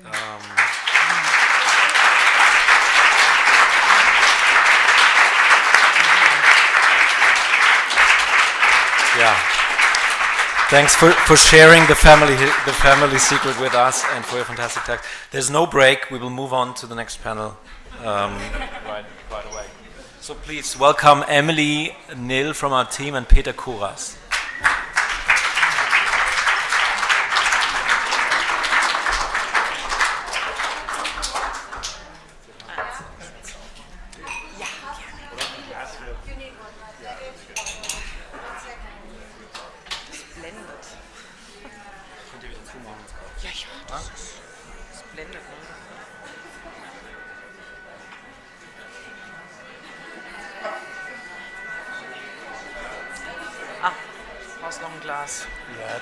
Das bringt sie.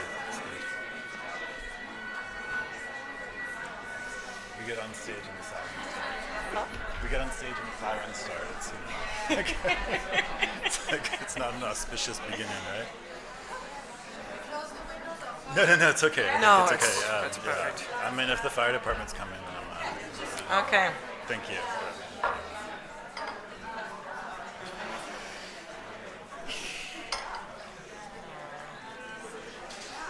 Hello. Okay. So a warm welcome from my side as well. I'm Emily Nil, and I have the pleasure to do the last talk with Peter Kuras. And Peter was born, like a short introduction, he was born in Michigan and has been living in Berlin for 20-something years now. He also PhD in Germanic languages, literatures, and linguistics from Princeton, and writes for publications such as the New York Times, The Economist, Jewish Currents, The Guardian, und Der Freitag, as well as Berlin-Review now. And he's focusing on topics like far-right extremism, financial crime, and German culture, which is our topic today. He also works as a translator and editor, and you're currently translating Allegro Pastel, I saw. That's done. That's done. Okay, coming you out very already soon. translated Yeah, Allegro Pastel from by Live Rand to English. And he also regularly publishes on his Substack, which is titled The Newsletter of the Tutti Frutti Society, so subscribe to that. And yeah, he just released a piece in Berlin-Review, which is the topic of our talk today, and it's an exceptional portrait titled The Good Goy, so Goy being Hebrew for non-Jew, about Volker Beck. Let's say a controversial figure in political discourse, especially regarding Israel-Palestine. And to just set the scene a little bit, I don't want to talk too much, but I came across something today which I don't want to spare you. I came across an Instagram post by the artist Zoe C. Miller today, and it seemed like a fitting introduction to our topic. So bear with me when I try to describe a repost of a repost. After Tagesschau retroactively edited a post about a performance of the US rapper planned at the Deichbrand Festival soon, emphasizing his allegedly anti-Israel stance, it's a quote, and the supposed threat it posed, this move was sharply criticized by, among others, Samanta Schweblin, a politician of the party of the SPD. And she accused Tagesschau of bowing to political pressure. Then the artist Zoe Miller, she commented on this in her repost with the words, "Hat Volker Beck Sturm geklingelt?" So did Volker Beck ring the alarm? So my main question is, who is this Volker Beck, and how did he come to be regarded as this discursive trope of anti-Semitism? Why is he regarded as a watchdog of anti-Semitism? I would also really like to know the answer to that question. If anybody could tell me, I asked a lot of people basically that. And I don't think that there is a super clear answer, is the unfortunate truth. So we can say he starts life as or he starts his political life anyway as an advocate for gay rights, and as I think, almost inarguably the most effective advocate for gay rights of his generation, perhaps of German history or modern German history. And there were obviously, looking back at it, lots of controversies about the way that he approached the topic, lots of, accusations of conservatism or, of sort of complicity with a sort of conservative sexual culture that came within the gay community at the time that have now largely disappeared or been forgotten to a great extent. But, I think for good reason, because, the push to, he's especially associated with the push for gay marriage in Germany. And I think it bore fruit,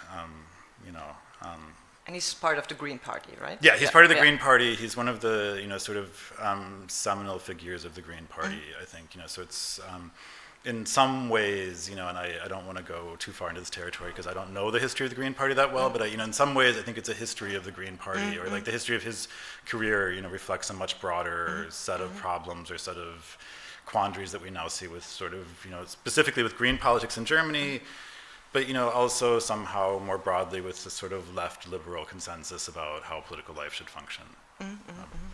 Okay.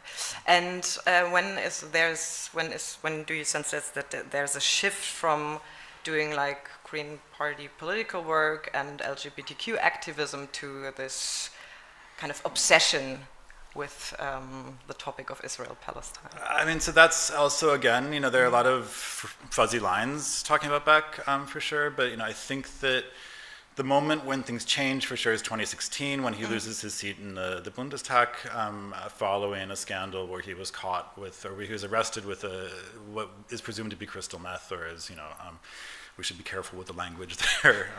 But or was detained by police, and that effectively ended his political career.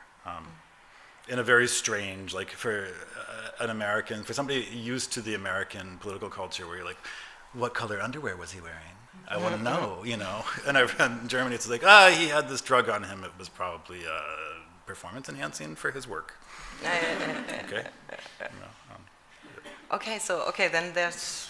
Could you elaborate a bit more on this shift happening? Like, what institutions is he working for? Like, what are the next career moves? I mean, so the next career move initially. I mean, apparently the story that I've heard is he's in financial trouble when he loses his seat. That he has a lot of expenses running, which is troubling or confusing to most people who I talk to, because he was well paid for a very long time. He's a single man, with no kids.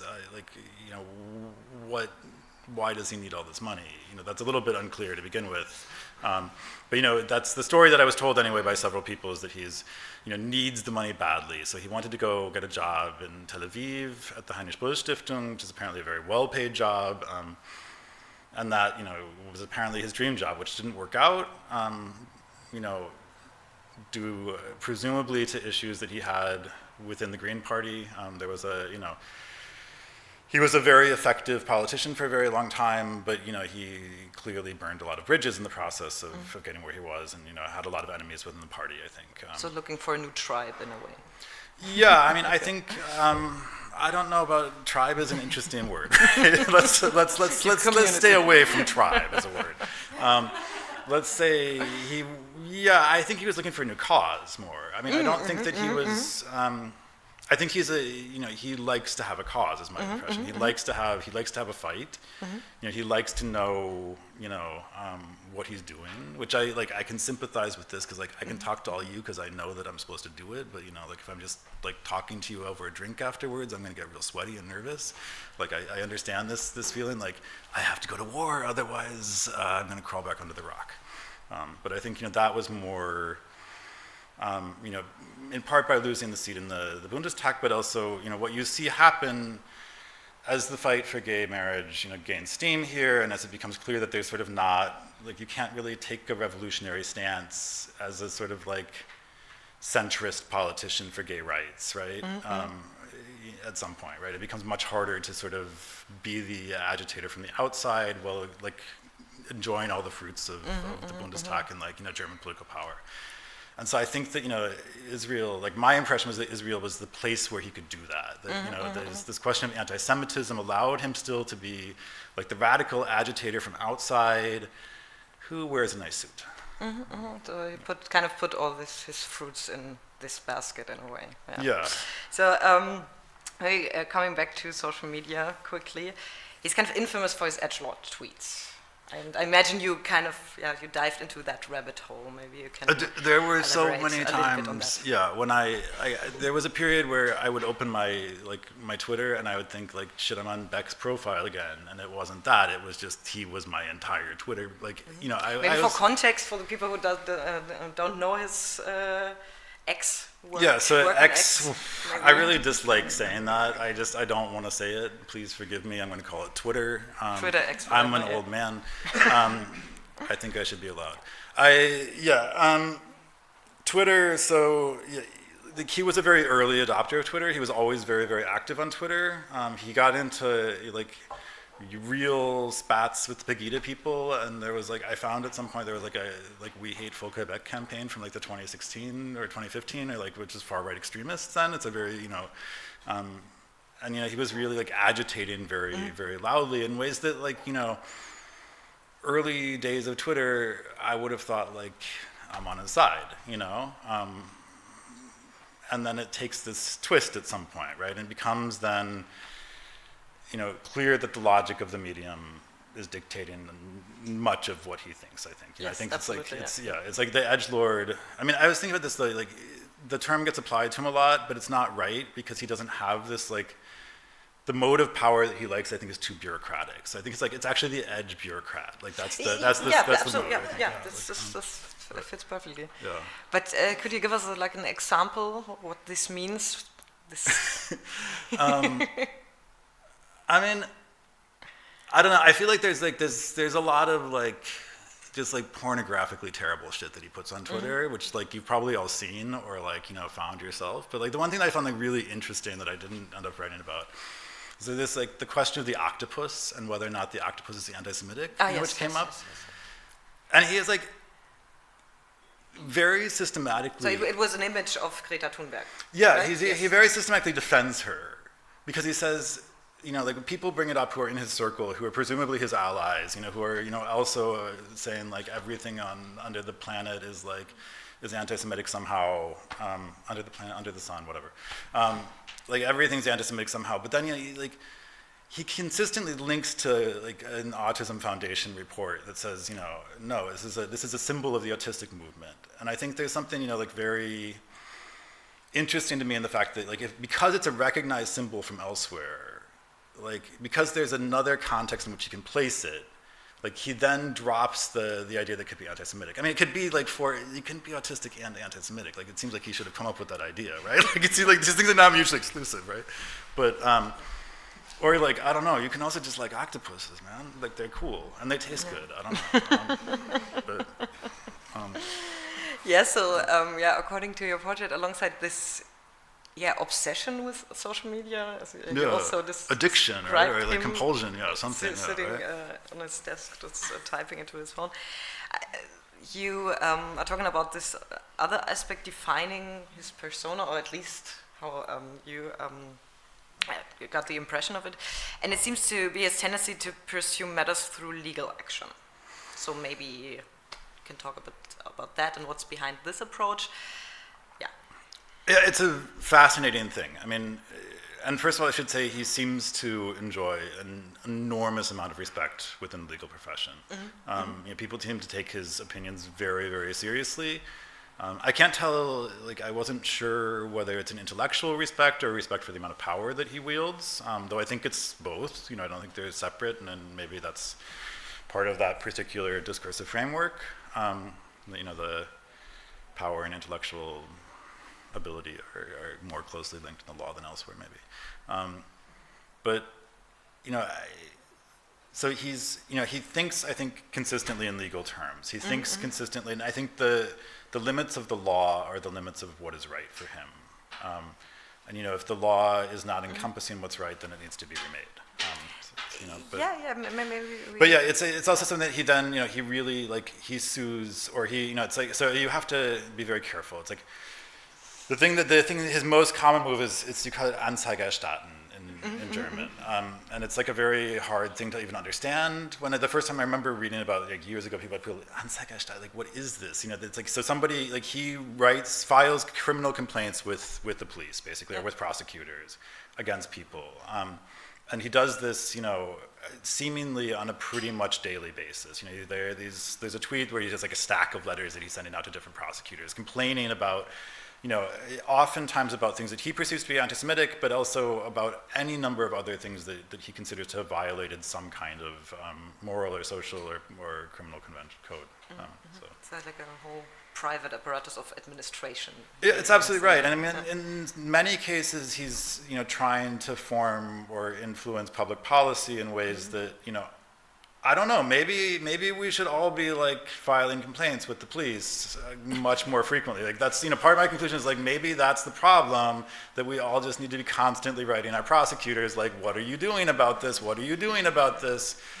Like, I don't know. But there's also, you're talking about this hypocrisy when it comes to filing these complaints, right? Because when kind of the other side is doing it, it's obstruction of law. Yeah, we talked about this when I think the Jewish Voice for Peace was his example.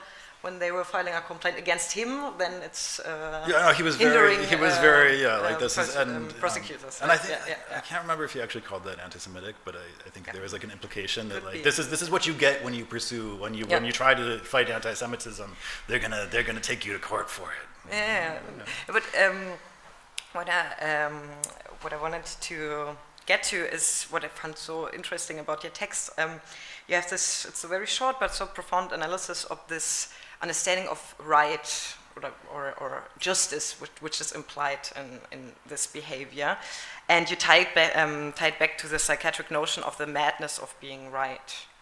Yeah. So. I mean, I think this is like, part of the reason I became so fixated on Beck, besides like my, inherent tendencies and mental illness or whatever, was like, I find this to be like the very most German thing somehow, like the desire to be right here, like the way that the thing that comes up time and again is like, I have 2 kids and like we ride our bikes on the sidewalk, and like people will yell at us, "Das darf man gar nicht, man darf nicht auf dem Bürgersteig fahren," and my wife will answer, "Man darf ein Kind auf dem Bürgersteig begleiten."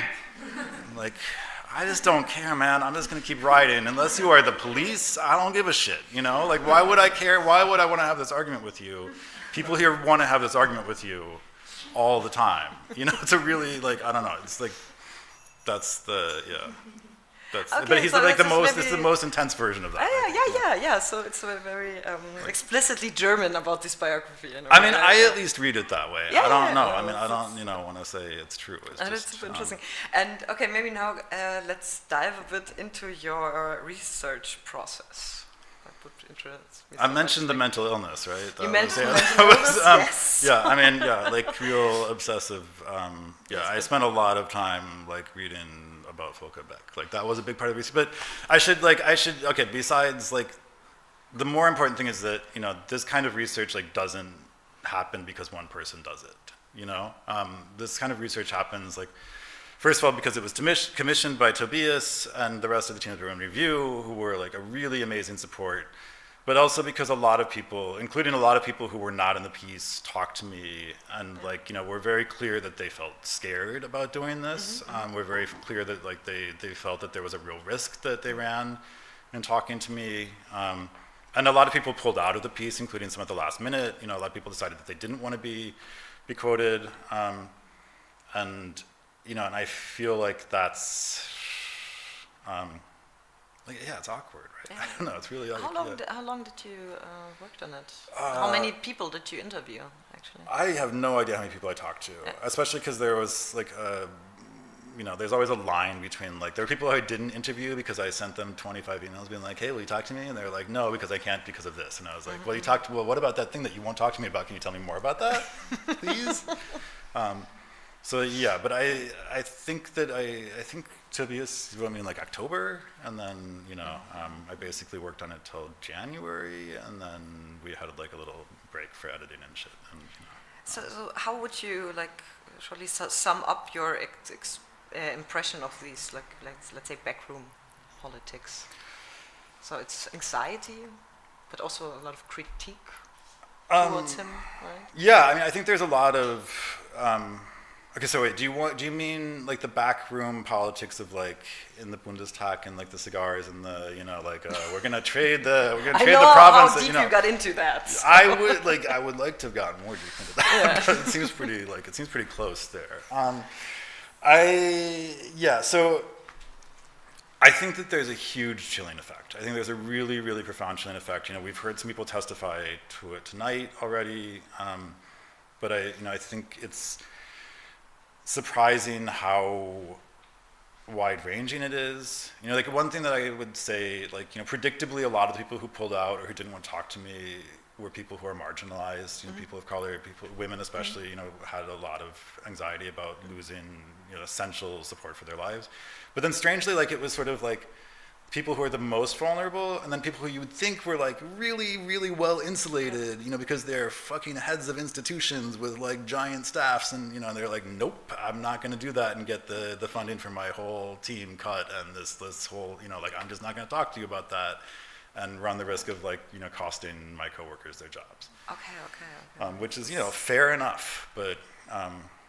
This is crazy. Okay, because maybe coming quickly back to what I implied in the beginning, there's a lot of influence attributed to him. So you would say this image kind of holds up after your research. I mean, it's like the panopticon, right? You don't need to be there sitting the whole time. I don't know. Maybe he's not actually that bad, and as we all think he is. But but the idea of the actuality of Volker Beck. But the people think that he's something real scary, man. Okay. I mean, and that makes it's true, right? He's not a sea cow. That's true. No, but the thing is, as you mentioned before, it's not about Volker Beck as an individual per se, Right. but what he stands for and what he's practicing, right? But what I really cherish about your piece is that you kind of outline this very grim realism, like of contemporary politics and discourse, like with state of free speech, cancellations, and influence from institutions on journalistic work and everything. But you end on quite optimistic, or let's say, not cynical note, and kind of projecting hope onto the younger generation, and briefly talk about building alliances. So, do you have like a somehow optimistic outlook on the Yeah, which is journalistic really landscape here in strange for Germany? me. Yeah? Like, it's really strange for me to have an optimistic outlook. It does not come naturally to me. And, you know, it seems like really like a topic where one would justifiably be pessimistic, right? But, you know, I don't know. I think, first of all, I think there's like a moral imperative to have some kind of optimism. I feel like if you just, you know, like, I feel this way about the climate movement too, that there are moments where people like decry, you know, like that there's no possibility that we're all screwed, that this is the end of, you know, everything. And I feel like, I mean, you're not wrong, but then, like, if that's true, why are we not all just drinking and having sex all the time? What are we doing here? Like, I don't know. Like, this is a terrible way to behave if we're all screwed, you know? I paid my taxes, man. I don't know. Like, if the world is burning, that's a terrible idea. But, like, no, I think just, like, more fundamentally, like, I don't think that you can repress these kinds of impulses. Like, I think the impulse to create, I think the impulse to share, I think the impulse also, like, just for people to come together. I think that, like, you know, for all of the things that they want to say, or that's a weird word, I'm sorry. For all of the things that, like, you know, that seem to divide us, for all the things that seem to make it impossible, for all of the history, for all of the conflicts, for all of the hatred, for all of the resentments, which are all real and very real, like, we all want to go get drunk and then who cares? I don't know, you know, or we don't want to get drunk, but like somehow we all need to live together and we'll figure out a way to do it, and Volker Beck can't stop that. He just can't, you know?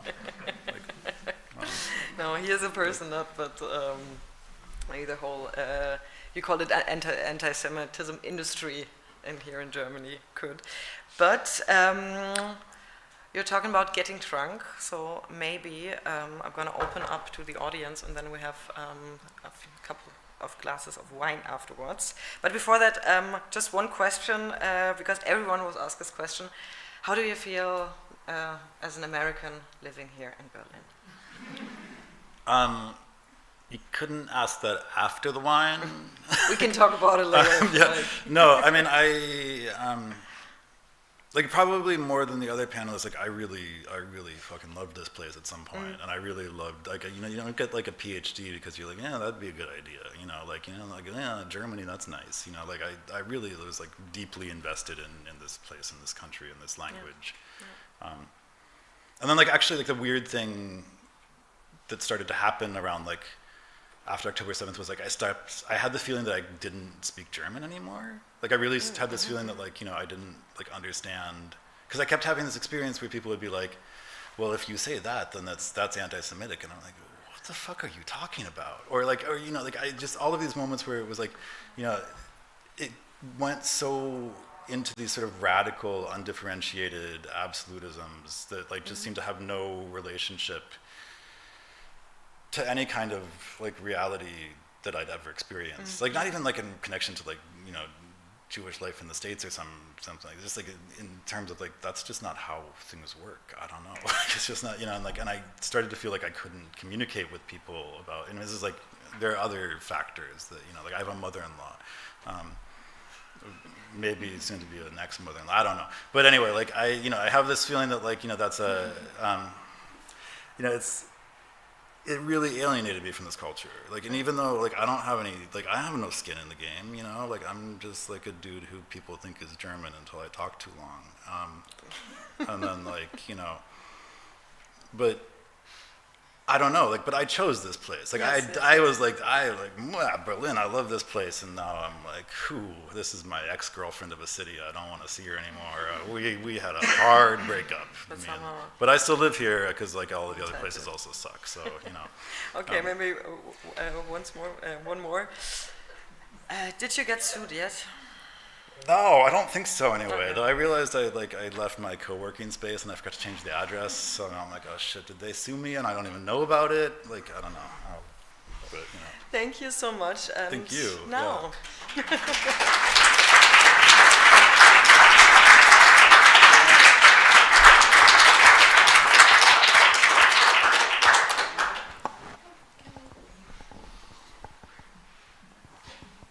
Thank you, Peter. Thank you. At the risk of sounding a little bit naive, I have a question about, well, this is kind of a follow-up on what it's like to be an American here, but if, given that Trump is using anti-Semitism as a weapon to defund universities, go after law firms, this is the kind of, the tip of the McCarthyist spear in the US right now, do you think, apart from Beck, because I can't presume you know what's going on in his mind, but do you think there's any reflection happening, however subtle, in Germany right now, or do you think that's precipitating some kind of conversation about the ways in which anti-Semitism has been weaponized as a cultural tool? Yeah, it's a really interesting and important question. Thank you. I mean, obviously, one of the things that makes this really tricky is that we have, you know, not only in the U.S. but around the world, really sort of broadly similar discourses and broadly similar problems. You know, one thing that makes, though, I think the German situation so interesting and so unique is like the combination of the absence of prominent Jewish voices, like the thing they always talk about, the Jüdische community, and it's always like it's very unclear what is actually meant by that. You know, the Jüdische community in Germany, it's like, who is it? What are you talking about? Like, because they're, you know, the different groups of Jewish people in Germany don't necessarily have all that much to do with one another, and they don't tend to speak as like a unified voice aside from through the sort of official bodies of Judaism in Germany. And I think that's, you know, a very profound difference is that, you know, America just has a more diverse public sphere that includes people who, you know, can address these issues directly and prominently. And then, but the more interesting thing to me again is like this question of rules and how they function, where, you know, I think that there's sort of an absolutism and a sort of an idea of a rules-based order. And this is like, Beck talks a lot about like codes and shifras of anti-Semitism, which then again, like this octopus thing become like, you know, they become anchored in something like a law, like a discursive law, right? Why is the octopus anti-Semitic? I don't understand. Because there are lots of old like pictures, you know, that go back to like, you know, it's the idea of like the tentacles covering the globe, which are like the Jewish conspiracy to like, you know, finance capitalism that covers the globe. And like, so, you know, you have, and it's true that there are lots of, you know, like Nazi propaganda, like depicting like Jewish power as an octopus. You know, so it's, but you know, like it sucks to be an aquarium then in Germany, you know, and like, and it feels a little bit like the only option now is like to reverse it. It feels like here, like it's either just abandon the thing already, or like, you know, I have the feeling that someday like Ulf Poschart's going to work up and be like Palestine, you know, like the whole apparatus that has currently been, you know, fighting anti-Semitism is going to reverse and be, you know, against colonialism. Like I mean, maybe I'm wrong, but that's my feeling is that there's not really a path to like, there's not really a conversation happening here.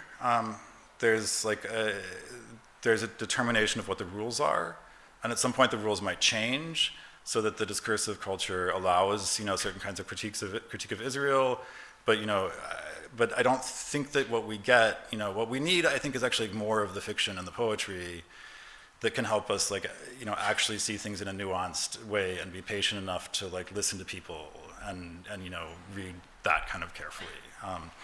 And you know, and I don't see that like that kind of thinking has space in Germany right now.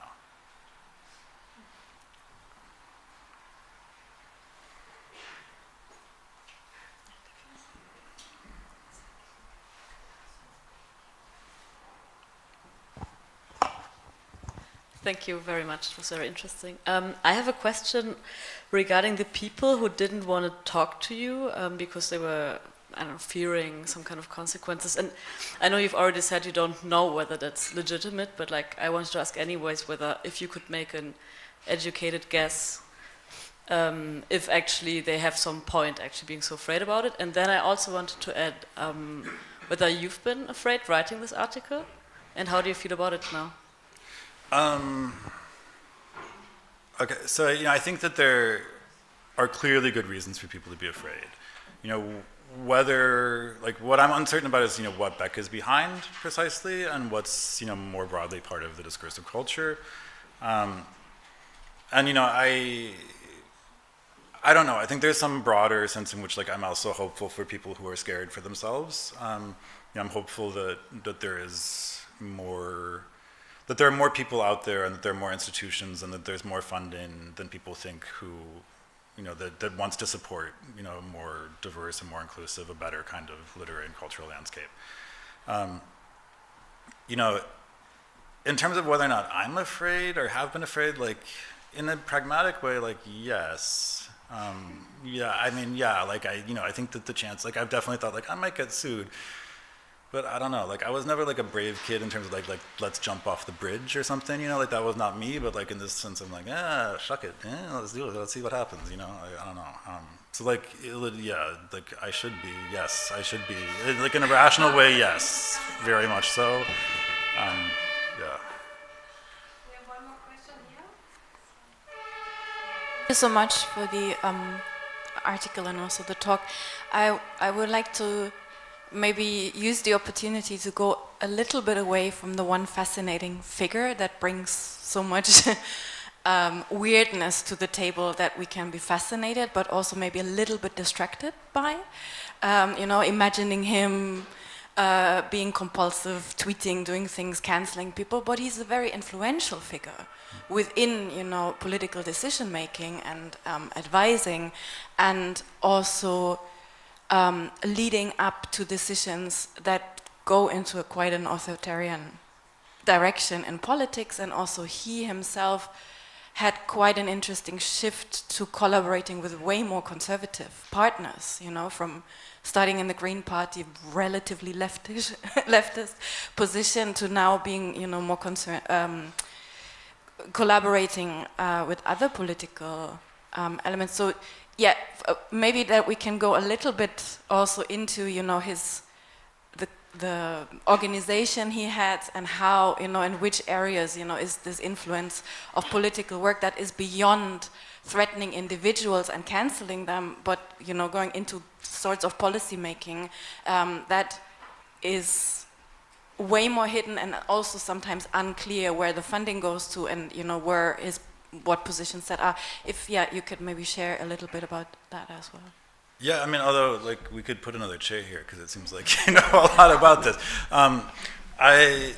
So he's, like, I think this is actually, it's a really important question too, because it's what he does exceedingly well. Like, there are people who, there are lots of people who are sort of culture warriors against anti-Semitism.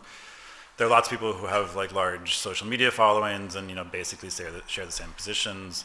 But he's extremely, extremely good at understanding how the administrative apparatus of German political life works and public life works, and that that includes certainly things like lawmaking, but it also includes things like knowing which administrator to call at which theater, and or knowing who who will be able to get through to the right people at the right time. He seems to be extremely well connected in that way, and he also just he has a really amazing institutional apparatus at his disposal.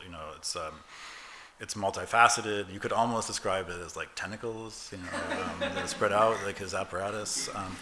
But he controls the Tikva Institute. I think the one he's in the Deutsche Gesellschaft.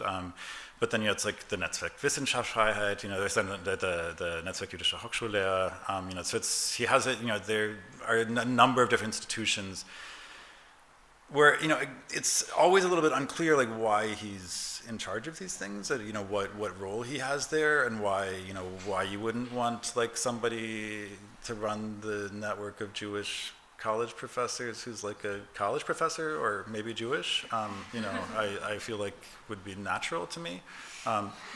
But, you know, yeah, I think, you know, he really understands how institutional life in Germany works, and, you know, those institutions, you shape policy about lots of things, and there is a lot coming down the pipeline now, or, you know, that he's been trying to push for and advocate for that will, like, definitely, if it succeeds, further restrict the freedom of speech and the freedom of assembly in Germany, like, very concretely.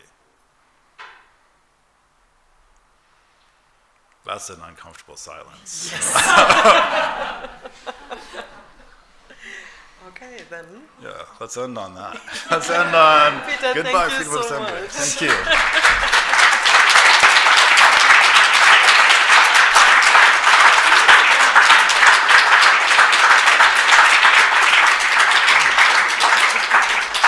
Yeah, let's have a drink.